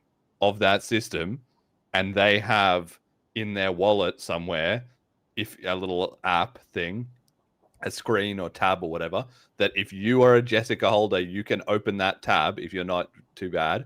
And then in there, you can vote on the proposals that people are putting in. And those proposals are literally switching over the code of the Bliss BitCANN. So then people can say, okay, well, we want to increase the amount of money that goes to the miners, and less of it goes to the Jessicas, and then everybody votes. And if the proposal is passed, then it all happens automatically on chain. Like, you're literally having the stakeholders run things via on-chain NFT voting, right? This is going to get pretty... Yeah, definitely. So we're all going to be like shareholders in the not too distant future. We're all going to be sitting there with our Selene wallets as these kind of masters of the universe, with shares and NFTs and whatever in all these autonomously running projects on the BCH blockchain. And you can just log in today, open your Selene wallet. What's on the recipe today? Yeah, I'm in favor of that. I'm against that. And you can also get paid back, right? Because let's say the Jessica NFTs, or let's say you buy some AFOG token for a fifth of gaming, you might vote one way or another thing. And then the money that AFOG is earning can also go back to the AFOG token holders, which is you who was voting on the proposals. So now you're incentivized to actually pay. It's just it's like shareholders in a company, except it's all running automatically on the blockchain. So there's no like geographic restriction. There's no minimum limits on who can buy in. It can influence the price of the token trading on Cauldron. Like, it's pretty wild, I think. That's a good idea. Although this contract works with only token amounts, but what you are saying is definitely also possible with a little bit of alteration to the code. With the NFTs, you mean? Yeah. Okay. And now I'm going to go one level up on this, which is that these can be recursive. So the DAOs can manage another DAO. A DAO can control a DAO that can control a DAO. Right. Okay. So then that means that we're going to have like people will be able to buy in. For instance, when we were talking about this initially on Telegram, my first thought was funding, right? Because we've had Flipstarter, and then we've upgraded to FundMe, which has been better and more efficient. And then this will potentially be the next step, because what I want to be able to do as a BCH community member is go on a page and fund, like the Ethereum Foundation. They're these centralized guys that have a huge stack of money and they divvy it up however they want, and that's fine. But we need something like that, but a decentralized version. So I could go on a website called, maybe not the BCHF, I don't know whether Cheap Lightning would want to run this or not, but you have it there and you can say, I want to just put money into marketing, or I want to put money into merchant onboarding, or I want to put money into tech development or something. You just send your money into that part of the DAO, and then it's managed by the DAO stakeholders, which is, whoever has, I don't know, paid a membership fee or something like that, who can then vote on which projects, maybe even from a certain whitelist or something, that the money goes to. So we can, and then obviously we can make a whole nice dashboard and it can all be super interactive. And I can just see this kind of level of coordination at in a cryptocurrency ecosystem at a decentralized scale. This could just blow everyone else out of the water. Like, nobody has anything like this, right? Yeah, I've not seen anything like this anywhere. Your idea is really good, actually. And you can also have this really good control where when you are sending funds, you don't let the funds be gone right away. Yes. You keep the accountability, so they can just take a few chunks of that money and per delivery. Deliverables. Yeah. So it would be like, I want to get the podcast funded. We usually do them in episodes of 10 batches. Maybe we continue that system, but people can just put money into the DAO, and then the DAO votes and decides that the podcast is doing pretty good. We're going to put more money into the podcast, but it sits in so I can see in the DAO that the money is already there, but to get it, I have to get another vote through. I have to deliver the previous 10 and unlock a whole lot of people. Yeah, good job on the last 10. We'll give you the funding for another 10, and just work through, like, because that provides the accountability to the people delivering things, but it also provides them an incentive, because you can lock the money up front so they know that it's there. They're not thinking, oh, I'm going to do a Flipstarter or a FundMe and maybe nobody contributes, or maybe nobody wants this or something. And you can also back your campaigns and your things with your NFT that you minted at the start, right? With your name on it. So then you're getting the money to your RPA wallet somehow from the DAO. This is Pretty cool, right? Yeah, like the thought of it.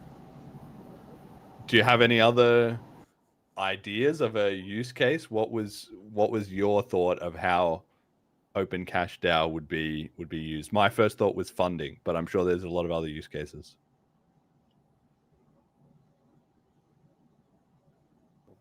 Kuldeep, have you got like, I thought immediately of funding for Open Cash DAO. Did you have something in mind that you I guess maybe the BitCANN things, you thought people would run a BitCANN instance, or do you have any other speculation what kind of DAOs we'll see people running? Well, I was thinking of like I gave an example earlier. I don't know where about Moria protocol. Like instead of doing a sunset, well, they can totally use the DAO, and it can be like the DAO that you were talking about that Ethereum people or other people use, which is like just a few of the people are the stakeholders, and they can just update it anytime they want. And the good part is that you can also renounce the ability to upgrade the system. So you can verifiably either burn the NFT that will be responsible to update any of the projects.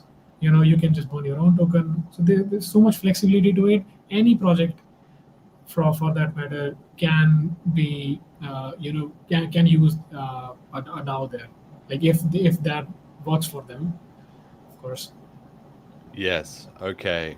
All right. Wow. So this is really going to be, possibly the future of BCH. I can already see it in my mind that we're logging onto some little app dashboard, wallet, Selene, Cash and Eyes, PayTarget, whatever, and it's just all plugged into this huge dashboard of like, it just sounds fun as well too, like running the whole ecosystem. It's like playing Civilization, but with real money, with our own real money in the things that we want to build.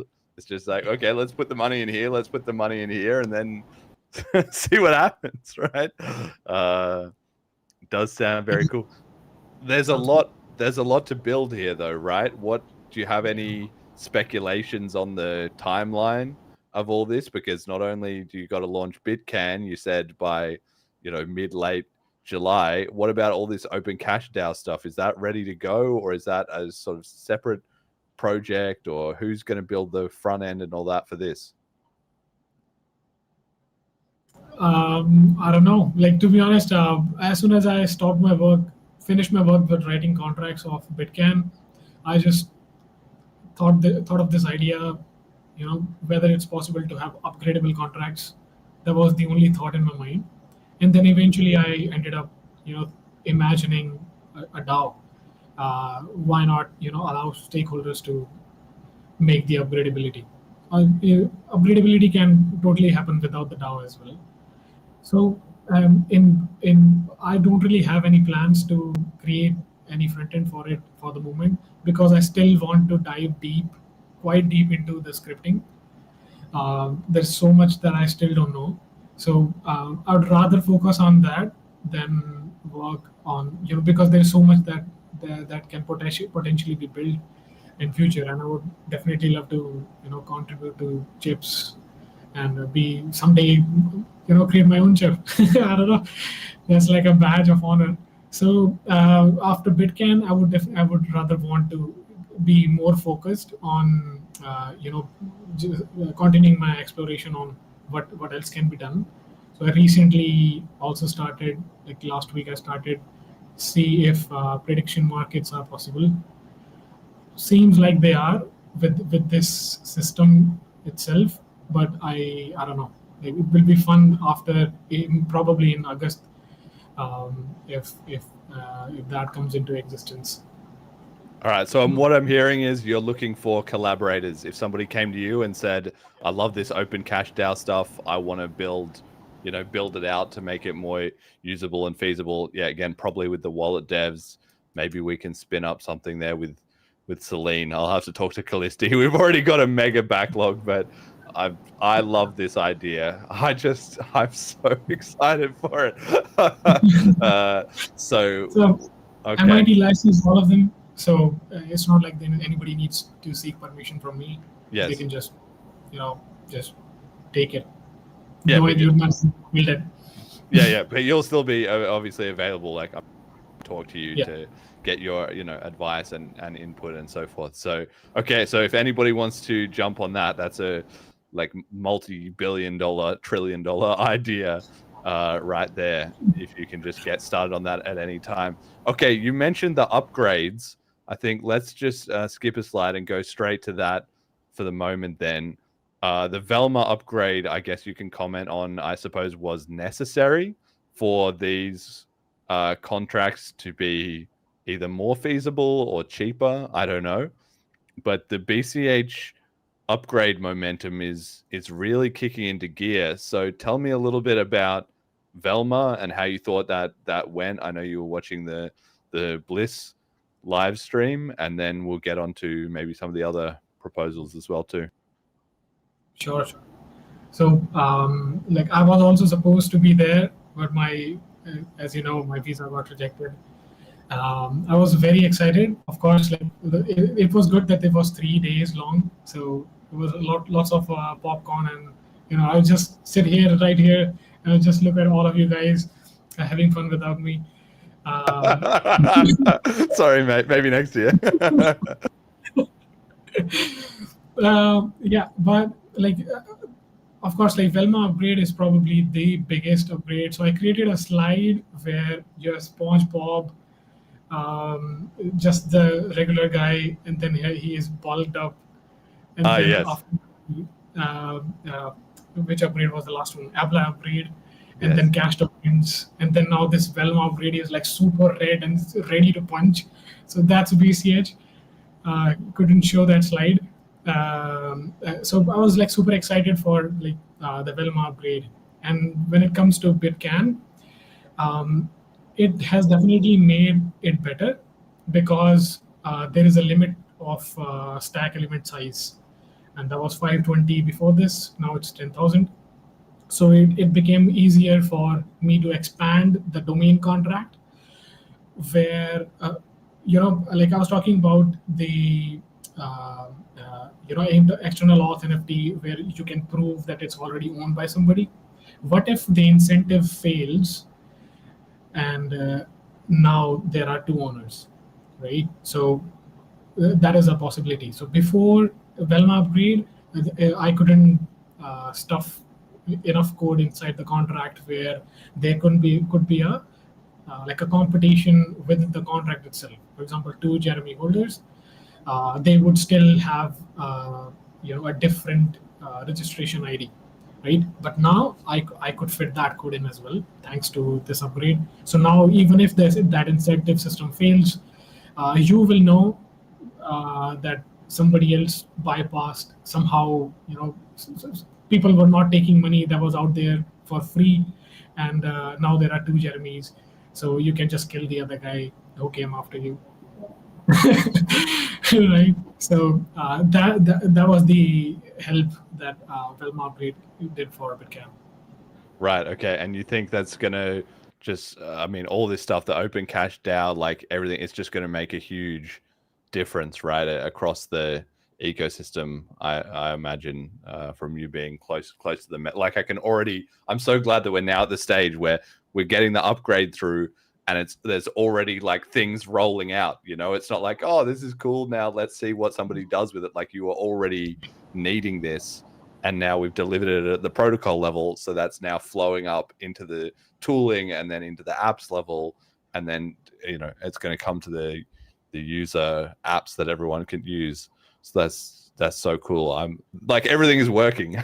you love to see it. That's good software development, which is no small task, even in a centralized company, but in a decentralized ecosystem, it's amazing to see. So tell me about Loops, Pay to Script, two of the others that have already been proposed. Do you have any thoughts on those ones?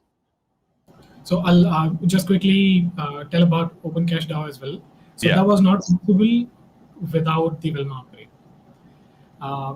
The conditions were such that most of the functionalities were simply not possible without the well marking. So that is super cool that That's a win. now Yeah. we can build DAOs. And I'll talk about the proposals. So first of all, like all the active proposals that we are going to talk about. Hello. Can you hear me? Yeah, yes, you're still there. Go on. Light off. So all the proposals that we will be talking about, the op loop, sorry, not op loop, begin, op, until. So basically the loops, the functions that Jason just recently introduced. What's the other one? P2S. Yeah. That's I'm in favor for all of the proposals. And to be honest, if they existed right now, then the structure of BitCANN would have been completely different. Because I'll start with P2S. So one of the add-ons in P2S is that we increased the 40 bytes of NFT commitment limit to 128 bytes. So initially in BitCANN, I didn't design it. Okay, let me recollect my thoughts. In BitCANN, since I'm using token ID, token amount to create registration IDs, right? That is the trick that I'm using, not because I wanted to, but because there was not enough space. In just the 40 bytes, I would have to store the information of the guy who's bidding, registration ID, and a couple of other information that I'm forgetting right now, but it's definitely more than 40 bytes. So there was no way for me to design BitCANN if I didn't think of using the token amount to use as a trick to create registration IDs. But so if it already existed 128 bytes, I would just have that in probably at the beginning and just have a chunk of 8 bytes where it would just keep on incrementing, right? So P2S would have altered the design of BitCANN straight away. Of course, the standardization of the unlocking bytecode for which is 201 bytes now. I find it very interesting. I'm not sure where it will be used, but of course, like it won't be available right away. For example, by wallets or cash script, they won't be able to support it right away because it's very generic. As you're not paying to an address, you're just paying to a script. So it can be completely different for each individual. But that is such a interesting upgrade to have. And third one, of course, I think it's a per input limit of 1,650 to 10,000. That is also, I mean, why not? You get to do more with the single input. So P2S is pretty cool. Same with loops. We need loops. Every programming language need loops. BitCANN needed loop. OpenCash DAO needed loop. So in the name, so in the three guards, the guard contracts, one of the contract is where you're just telling the index of where you've used the incorrect name, right? So let's say OpenCash DAO says that you can just use from small a to small z, capital A to capital Z, and just numeric numbers. You can't use anything else. This penalization system wouldn't exist if we had loops. Because at the time when you are creating the auction and you are telling that this is the name that I want to buy, at that time it would just reject it right away because it has loops, right? So BitCANN structure would have been completely different. Same with OpenCash DAO, because let's say you want to mint 5 threads for a new contract that you want for your project, right? How will those 5 contracts be minted? Right now, how OpenCash DAO is constructed is like it will need 5 transactions. So you can retract vote anytime, but when the execution has started, now you can't retract votes. Anybody or somebody has to create those 5 UTXOs as the new contracts. Only then the OpenCash DAO allows you to take back your votes. So there's a small lock time there. This wouldn't be necessary if we had loops. If we just directly loop through and add 5 outputs directly right to the locking bytecode of that project and be done with it, right? We need loops, and thank God we have the VM limits. So, I mean, we can shamelessly use it. So that's also pretty cool. Yes. What's the And then the op next? eval, the functions one. So Jason Dreisner has actually just put out an updated op eval after there was feedback. People weren't all, completely sold on it. Different back and forth. He's done an updated version. Have you looked into that updated version? Yeah, I've looked into the updated version. I think that is very clean, although it uses additional code point. So we have two, op define and op invoke. So we just need, for op define, we just need we create a function identifier and just throw in a bunch of opcodes. And then whenever we have to, unroll it basically in a way, we would just use the function identifier and invoke it. And this reduces the transaction size. Again, in BitCANN, it could have been totally useful because in all the other contracts, there is a lot of repeated code that increases the transaction size unnecessarily. Again, if we had that upgrade right now, I would just create one function, and so many of the repeated codes would just go away. So that is also and also I think it would be very easy not very easy, relatively easy for the new proposal to be implemented in cache script as well. So we'll very soon have def functions there, not just the contracts and function. We will have reusable functions as well. Right. So you're sounding to me like full steam ahead, like pedal to the metal, let's go. Do you have any reservations about any of them, or no? You're just like, let's crack on, let's get it going. Sorry, come again?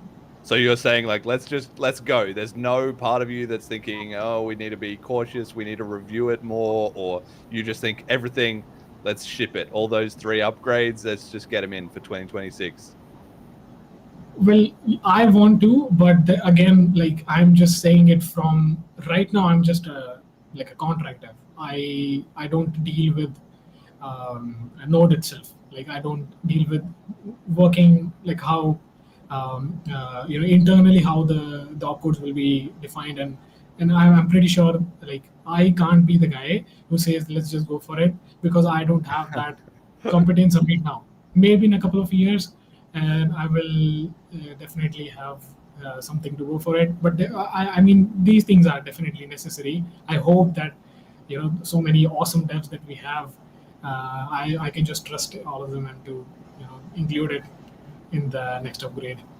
Yeah, well, it's good. It's good info to have. Everybody can obviously put in their opinion, but basically, from your point of view, these are all big wins. And I like how you're saying, look, I've already built these contracts. They would all be improved, because I always have in the back of my mind emergent reasons saying like, let's not just like ship in a bunch of stuff. Let's have real use cases driving what we're adding at the protocol level, right? Which makes sense. We're not just like engineering to engineer. We're engineering because we know we have a proven need, basically. So I can see that. Okay. All right. That sounds pretty good to me. Now, we've also got 2 new proposals have come up recently, which we didn't really talk about at Bliss. I don't think they were even out at that time. Jerry has proposed an elliptic curve math opcodes, and Jason has proposed bitwise math opcodes. Do you have a take on each of those? Yeah. So after I was working on OpenCache DAO, I briefly also worked on Chainlink VRF replica. If wanted to see if that is possible or not. So how it would work is like if there is a provable way where we can create a random function, random number, then we can send like a request to the contract that internally will call one function from my contract. I'll tell which function. So this can act like a standard where a particular piece of code will define. No, I'll reiterate. So what it was is like you can call some function from the random number generator and that contract would call a function in your contract and would provably provide that this was indeed a random number that was generated, and that can be for any purpose, right? So I wanted to work on this, so I dig a little deeper onto how it's working in the first place. Turns out Chainlink VRF is not like a complete zero knowledge proof. It's a pseudo zero knowledge proof. And again, I have very limited knowledge. I wish I had more. But like when I was digging into it, that's when I got to know that they are using a different curve, which is BN 154 or 156, not sure, for generating zero knowledge proofs. I have no idea why that works. Apparently, that does for Ethereum, and I think also for Zcash. But they have pre-compiled contracts. They are not available right away for anything. So they have like 9 or 10 contracts that they have pre-compiled, and they just use that to do the calculations on that elliptic curve.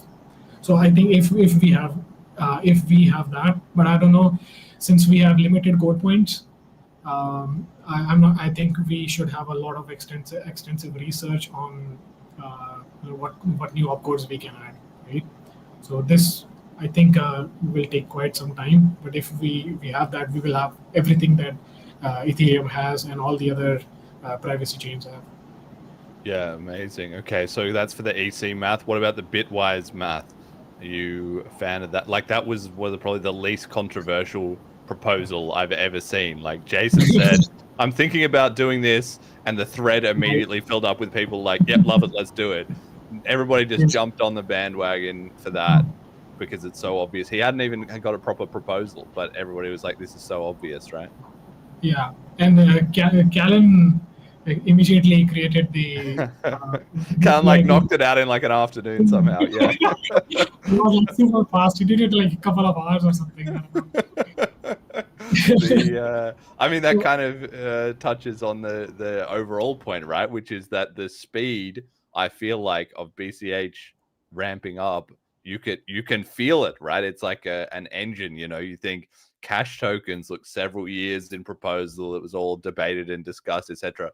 We got it in, but even then, even after it activated, it was like, okay, we still got to build it out into the wallets, you know, still got to build Cauldron decks, still got to add Cash Connect and Cash, you know, Wallet Connect, all this stuff, Cash Token Studio, and even now, over 2 years since the upgrade, it still is like there's a million things that are not even slick or created at all. But then Abla again was like, okay, that wasn't really related to functionality necessarily. That was more, you know, a long-term thing. Now Velma has kind of kicked the door open, and because of that, now we're just seeing this, like it's just unblocked this huge, and we don't even have necessarily the biggest dev community, right? It's growing, like more people are arriving, which is also increasing the speed, but even at a small scale, like the rate of change is just ramping up. Are you feeling that too? Yeah, definitely. I have an example for it. So let's say you fast for a day or maybe 2 days or 3 days, and then you get food. That's how I feel. Everybody's just gobbling up proposal after proposal. So that's the example that I would use. Yeah, definitely feeling very positive and optimistic with all the new proposals. Do you think that will keep accelerating? Like, if we get for 2026, if we get a few more of these through, you know, because I've been speculating on the show, like I thought, well, maybe we'll just have 1 or 2 proposals a year, you know, we'll get a few in and then that would be fine.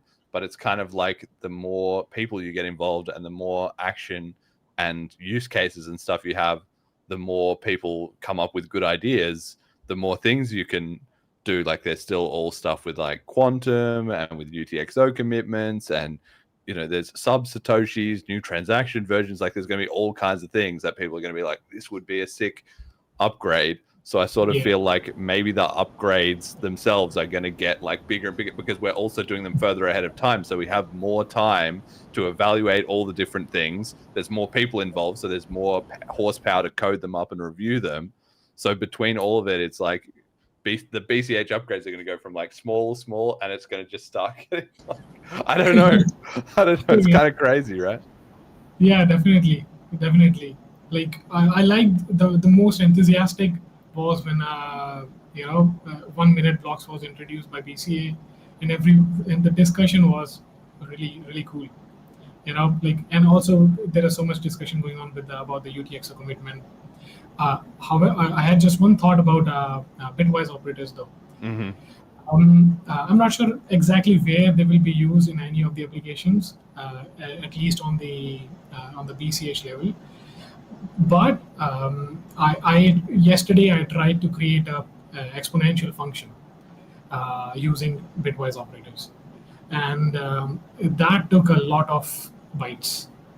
And if we have to create any financial application, and everybody is replicating the same number of bytes, because apparently we might have some library where we'll just pick it from, just like ETH has a lot of math function they had, then upgraded it. We might also want to consider exponential and log here itself. ETH also has it. I just before the call I was like, I'll just verify if they have it or not. They do. So like if we are thinking that bitwise is good enough to create power exponential functions, maybe maybe it's also a good idea to introduce these math functions as well. Like I saw a thread. I haven't gone through the entire thread that Matthew created. Yes. Exactly for this purpose. I haven't gone through the entire thread, so I don't know all the to and fro's that everybody has gone through. But like, if it would be pretty cool if we introduce this as well. Yes. Okay. Well, maybe that will be even yet another proposal. What about the 1 minute blocks you just touched on there? Do you have an intuition for that? Are you strongly in favor, undecided, think the research looks good, haven't looked into it? Where are you at on that? So I have partially looked into it. Initially, I looked into it, and then a couple of weeks ago, I went through it again. It seems like the orphan rate probably won't be more than 1.6 something percent. Not sure, maybe 2%. Sounds reasonable to me with the level of internet speeds that we have all across the globe. 10 minutes was also an arbitrary number. 1 is also the same. I'm heavily in favor for it, but again, that's just me. I have not done any real world experiments that I can say that let's go over 1 minute blocks, because the consequences are real just by us changing it to a 10 times. But of course, it would be such a good user experience, such a boom to user experience. Like right now, if you have to wait for 6 confirmations, sometimes it takes 1 hour, and sometimes it's just 2-second blocks. I've seen both of them right next to each other, or like in a span of 5 blocks. It would be so much better if max it goes is 10 minutes. Like that's the max it will go, right? What we have the expectation from right now, and it goes to 1 hour. The user experience would be really good if we have 1 minute blocks. But although like why 1 minute, why not 59 seconds, why not 70 seconds? Like I'm not sure. I'll have to look at the proposal more deeply, but from what I've read, there is no exact number for there is no Goldilocks time, time or something. I don't know.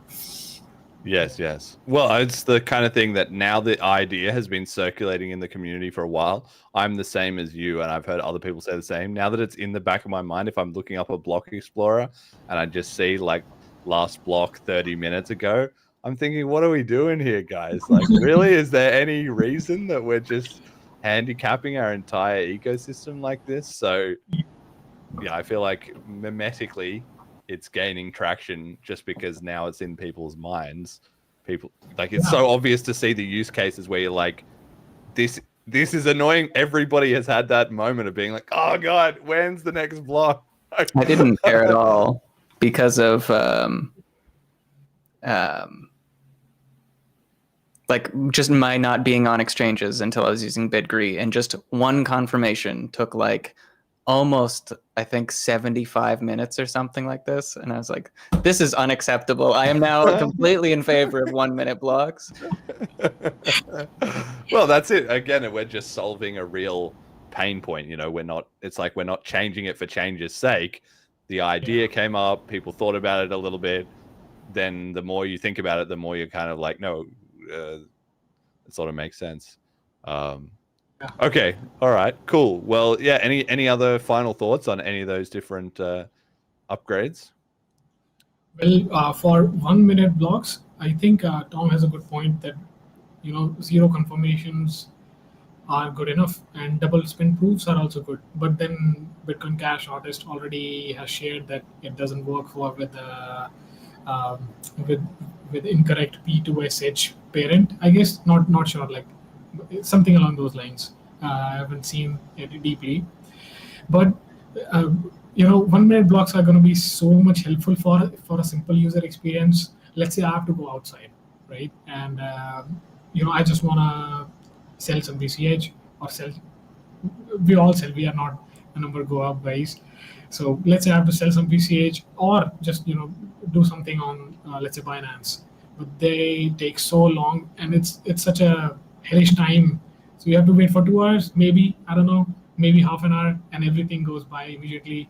So I have no plans for my life for the next 3 something hours. Everybody will be happy with the upgrade. I don't know anyone who will be like, shit, why not 10 minutes? So, yeah, nobody's arguing to make it longer, and that's one of the things that Bitcoin Cash Order says in the proposal is like BTC started at 10 minutes. As far as I'm aware, there is literally no coin in existence that has increased the time. Like, there's literally no reason. Nobody was ever like that was a win.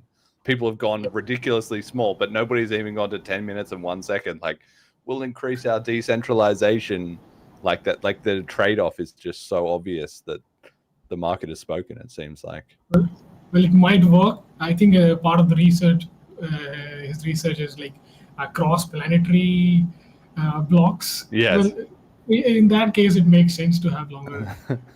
If we can do a side chain or something. Yeah. Then definitely. In that chain, in that case, you'd probably just have a local blockchain to each planet, and then you'd have a super blocks between planets or something like that, I think. All right, we've kind of used up a lot of time on all the good stuff, so I have one other little bit I want to kind of quickly get to, but let's just rip through here. Community comment of the week. I just want to give a shout out to Ultra Fresh, who was at the Bitcoin conference, the BTC conference. Here he is posing in front of a nice orange wrapped, what are these songs called? A Tesla Cybertruck. He said, the obligatory Bitcoin Cash flex at the Bitcoin conference, more positive energy and shout outs for BCH than ever before. The OG industry players like miners and exchanges gave mad respect. So good to see him representing there. And, for anybody who's interested, obviously you can go look at all what happened there. But there was basically just a lot of discussion about stable coins. Kind of Michael Saylor started talking about how BTC doesn't need to be a medium of exchange at all. Ross Ulbricht said maximalism kind of isn't the way to do it, guys. And basically just quote unquote shit coins were dominating the sort of side events and the discussion from what I could make of it. So year on year, things trending in the direction of truth there and away from laser-eyed nonsense. But I wanted to actually just check in on our friends at Bitcoin Knots, because we had the hoax episode or the mechanics episode on the last one, and in the last couple of weeks we've already seen some of my predictions coming true. The Knots adoption has grown slightly. That to 11%. And like I said, we really want to keep an eye on that level of when it hits 20 to 25%, because if history is any guide, that's when serious pieces will start moving in the ecosystem, when they maybe will feel that they have enough popular support to advocate, even more seriously against Bitcoin Core, or when perhaps things might might ramp up a little bit. But we have also seen the censorship and communication disruption that I predicted has come true already. The Bitcoin Core guys have been playing games with hiding and unhiding the ACK and NACs on the PRs to confuse everyone.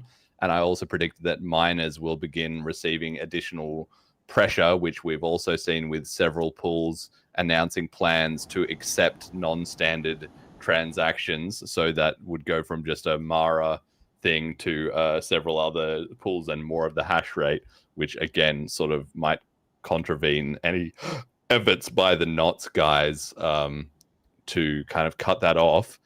In the meantime, they've also begun optimizing their brand. Some guy made a thread. We've got a picture here of all these different variations of NOTS on the previous slide here. And honestly, as soon as I saw this, it immediately reminded me of like Bitcoin Cash that we had at the start of the Bitcoin Cash podcast. It's literally like that same font.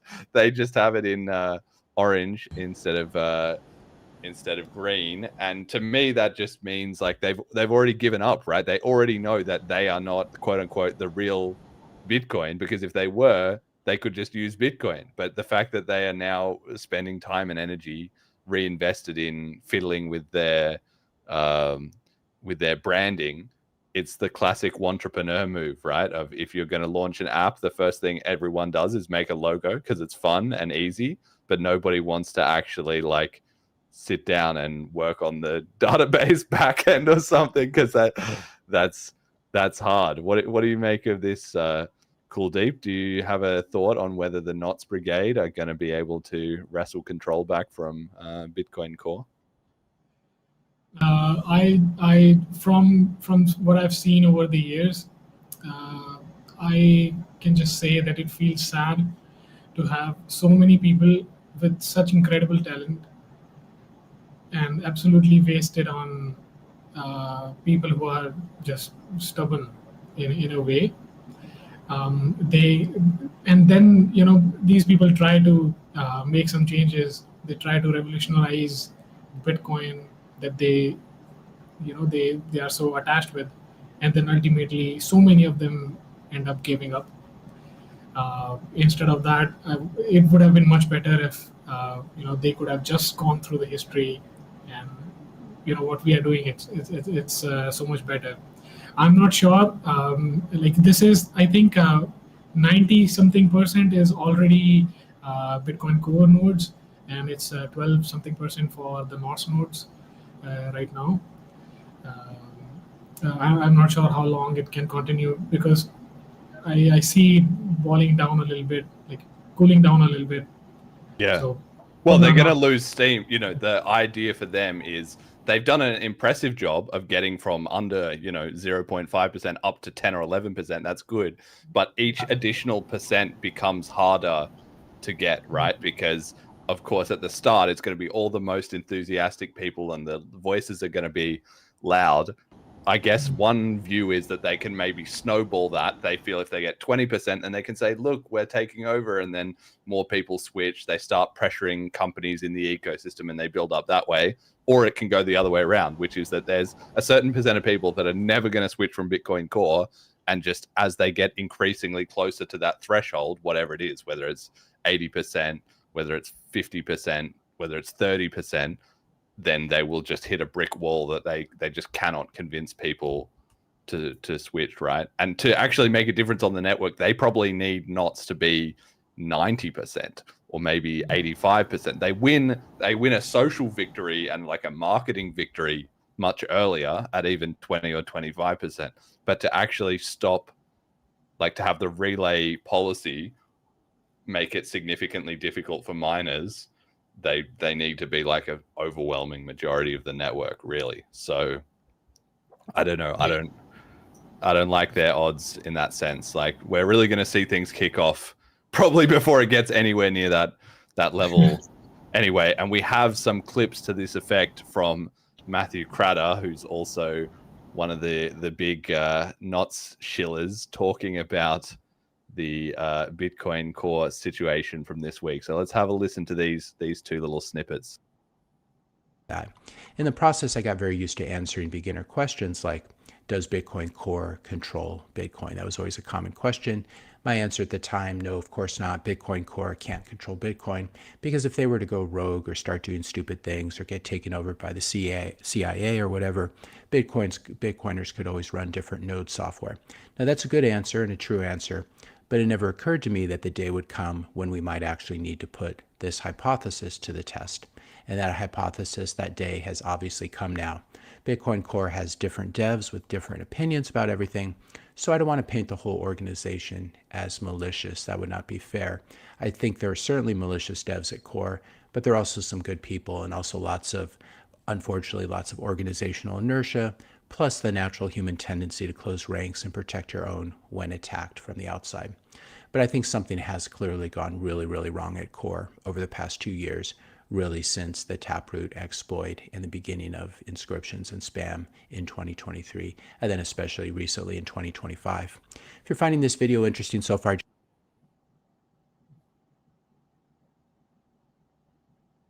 culture has always been anti-spam, and I was in particularly talking about Bitcoin Core in this video. So Bitcoin is decentralized only to the degree that node runners are actually willing to switch node software when Bitcoin Core starts to go rogue. If Bitcoiners are not willing to switch node software, then Bitcoin really is just a centralized project controlled by Bitcoin Core. And Bitcoin will change whenever Core, or the people who pay or exert social influence on Core devs, Bitcoin will change whenever Core wants it to. So you can ask me again in 6 months and I'll tell you how decentralized I think Bitcoin really is, as we see after we've seen how this is going to play out over those next 6 months. If Bitcoin node runners don't rise up in great numbers and band together to fight spam, which serves Bitcoin node runners no beneficial purpose, only serves a purpose for malicious miners and crypto VCs. If Bitcoin node runners don't rise up in great numbers and band together in this battle, then we will know that Bitcoin Core is like the CDC for most Bitcoiners, and that Bitcoiners are happy to just trust the science, trust the experts. And that'd be a really sad thing to see. So there we have it. They've really got to the bottom of the issue. Of course, the BCH told them since forever they could have just read hijacking Bitcoin. And of course, Matthew Cratter has made tons of videos saying how stupid the big blockers were. And even in that video, if you listen to the full thing, he's talking about, I don't want to hear your altcoin suggested solution. You don't have the solution. You're just shitcoiners or whatever. But regardless, they have fully figured it out that Bitcoin Core is basically in control. And if they can't prove that they can exert influence to counteract that, then BTC is just a centralized project controlled by whoever is calling the shots there. So they're now fully on board with all of that messaging and so forth. But I was fascinated that he said he set a 6-month timeline, because that's the key to gaslighting. The solution is have a deadline, and then once that deadline passes, don't put up with it anymore. You know, you've got to make some serious moves to just stop being strung along inevitably. And if he has decided for himself that it's a 6 months timeline, then we're going to see by the end of the year, we've got to see something happen. We've got to see them either try a split. We've got to see whether they can wrest control back with the filters. We've got to see if the PR gets merged, but it seems like by the end of 2025, we're going to kind of get an answer, at least if he sticks to his self-imposed timeline. And if that's indicative of, he has a pretty large following. So if that's indicative of their side of the argument, that's going to be super fascinating. What do you make of that, Kuldeep? Well, as they say, Bitcoin is not democracy. So it doesn't matter how many followers this guy has. They'll do what they want to do. You know, if anything, if his history might not repeat itself, it definitely rhymes. Yes. So it's rhyming right now.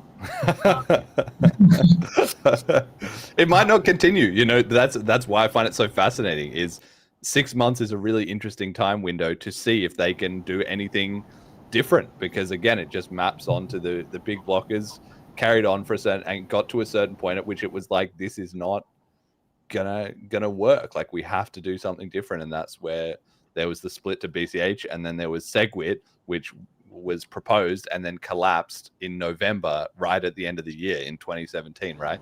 So it's all, again, like you say, it's just rhyming.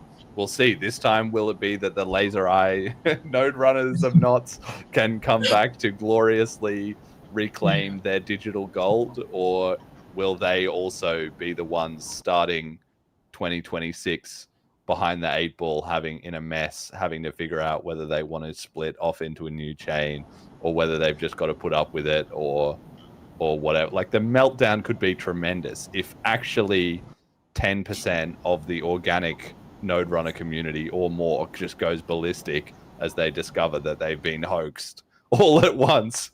That could be crazy.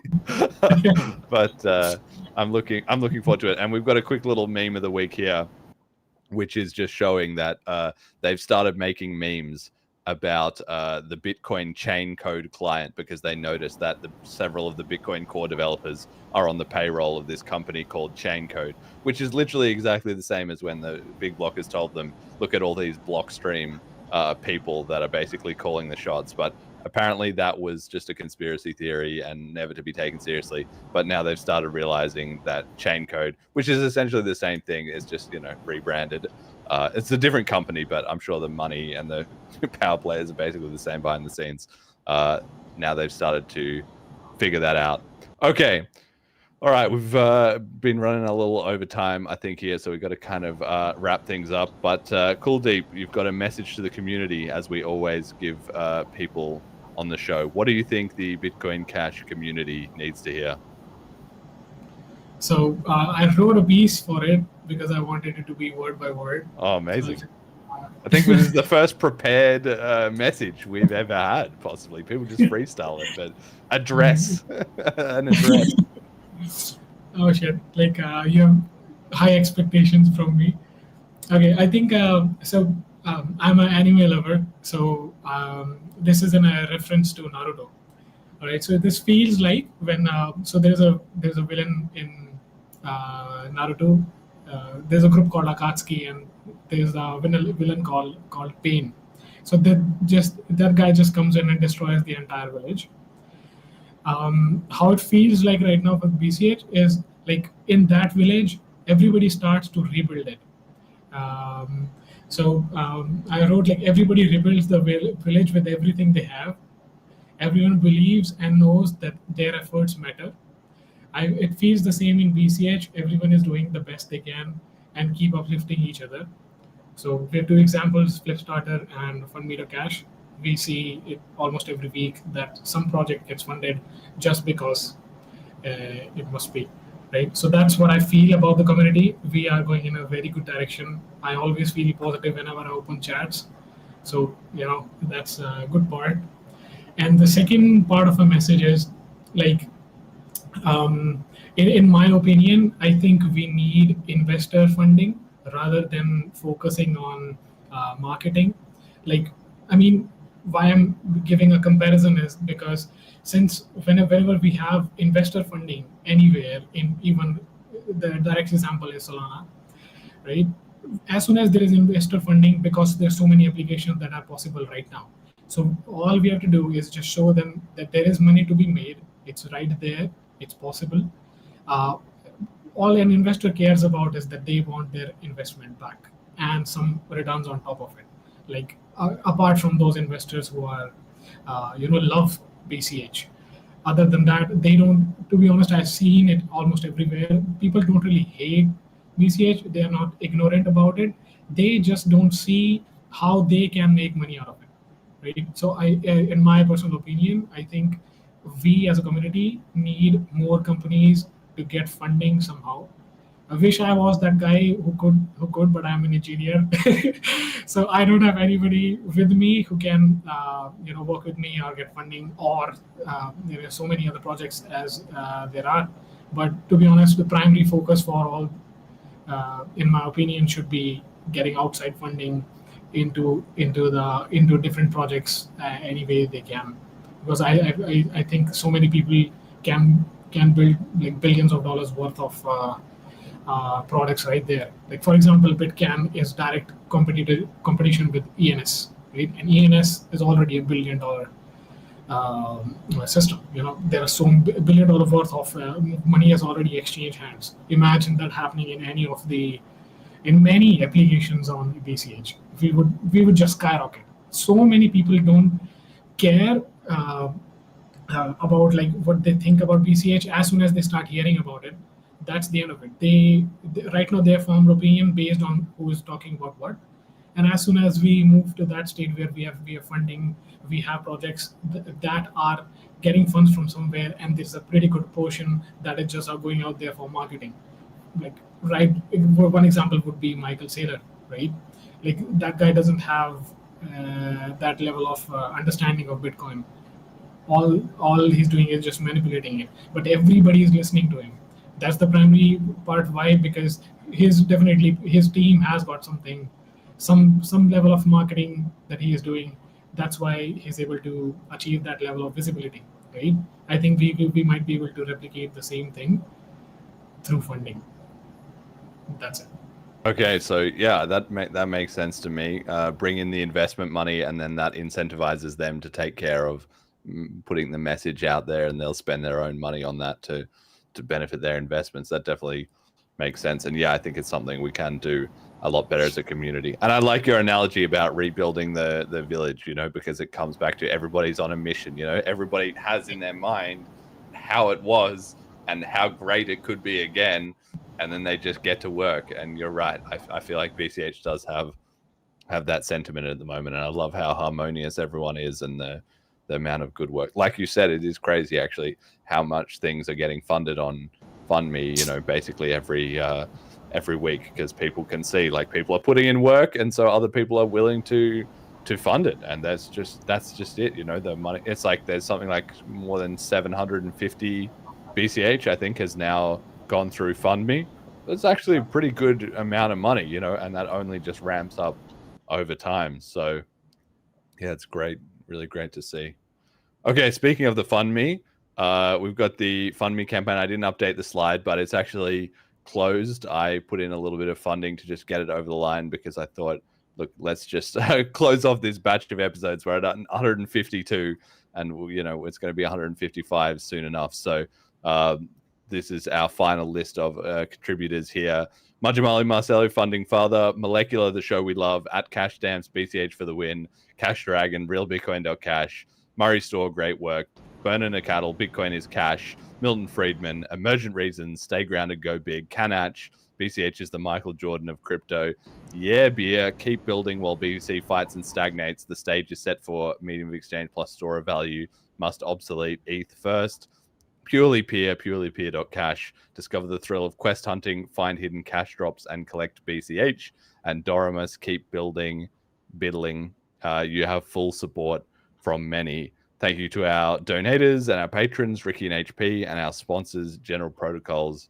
Check out bchbull.com. Start guide, FAQ, and links are at bitcoincashpodcast.com. If you're new, listen to episode 85. Try Selene Wallet at selene.cash. Final shout outs, and where can people find more of you, Kuldeep? Mostly on Telegram and Twitter. That's the only place where anybody can find me. I don't use social media. And Bitcoin Cash Research, eh? Yeah, I even right now I have a tab open. All right, look out for him there. The links will be in the description. Any special shout outs you want to give to anyone individually in the ecosystem or in your life? There's so many people, like everybody, to be honest. If I name someone, it's like I'm missing out on someone just because I wasn't able to thought about it. Yes. But everybody. I mean, because I read chats all the time. It's just that I'm not like very vocal. But so much of the thought process in my mind just comes directly from the chat and Bitcoin Cash Research. Right? Yes. Thankful to everybody who contributes there. Amazing. Jet, any shout outs? Nope. And I'll double down. I think your shout out is great. Everyone who's talking away in Telegram and everyone who is on Bitcoin Cash research and on Twitter to a certain extent, it's great. It's great. The community is very positive. I love seeing all the ideas that are flowing around, and the pace of change ramping up at the protocol level is crazy, because that's the precursor. That's like the start of the tsunami, you know, as that then flows into the tooling, and then that's going to flow into the app devs, and we're just going to see this huge explosion of BCH related products and stuff. Like my hands are already absolutely overburdened with all the things that I could possibly, you know, be building and doing at once. And that's just opportunity that's going to be attractive to people, and they're going to flood into the ecosystem. And like the podcast numbers are always constantly ticking up, and that's exponential, right? So I can just see we're in such a good position, and BCH is great. Okay, and last time I called it the Free Ross song, but it's actually the Free Roger song, even though the album artwork was a picture of Ross, which was why I got it wrong. But absolute banger from Smooth Operator. Let's go out with that. Free Roger.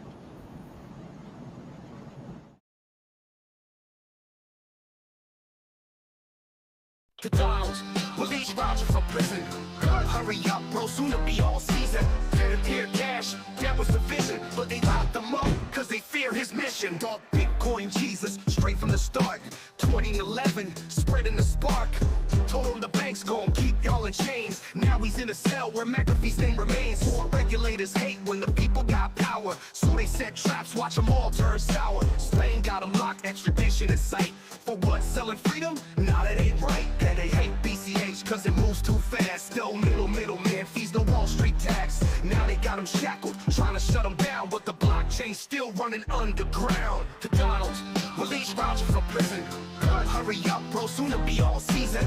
Peer cash, that was the vision, but they locked them up, cause they fear his mission. The boss can't hold a decentralized mind. The state wanna break him, but they way behind. 2024, it's a brand new race. Fiat's burning, they trying to save face. Inflation robbing every man and his soul. Meanwhile, BCH still playing his role. They print trillions, stealing your wealth, while Roger sitting in a cell by himself. The elites want control, they don't want you free. That's why they took them same thing they did to McAfee. They silenced the ones who exposed the game, but Bitcoin Cash still carry his name. Authorities in Spain have detained Roger for U.S. officials seeking extradition for alleged tax crimes. The same facility where John McAfee was found dead in 2021. Some say this is politically motivated, but boom, beat drops again. The Donalds, release Roger from prison. Hurry up, bro, soon to be all season. Peer cash, that was the vision, but they locked them up, cause they fear his mission. They scared of the truth, they scared of the chain, but BCH gon' break through the pain. Freedom ain't free, the war ain't done. They took Roger down, but the people ain't won. Roger, free Roger, free Roger, free Roger. Coin, cash is freedom. Roger, free Roger, free Roger, free Roger. Coin, cash is freedom. In the tyranny. Big Donald Rennie.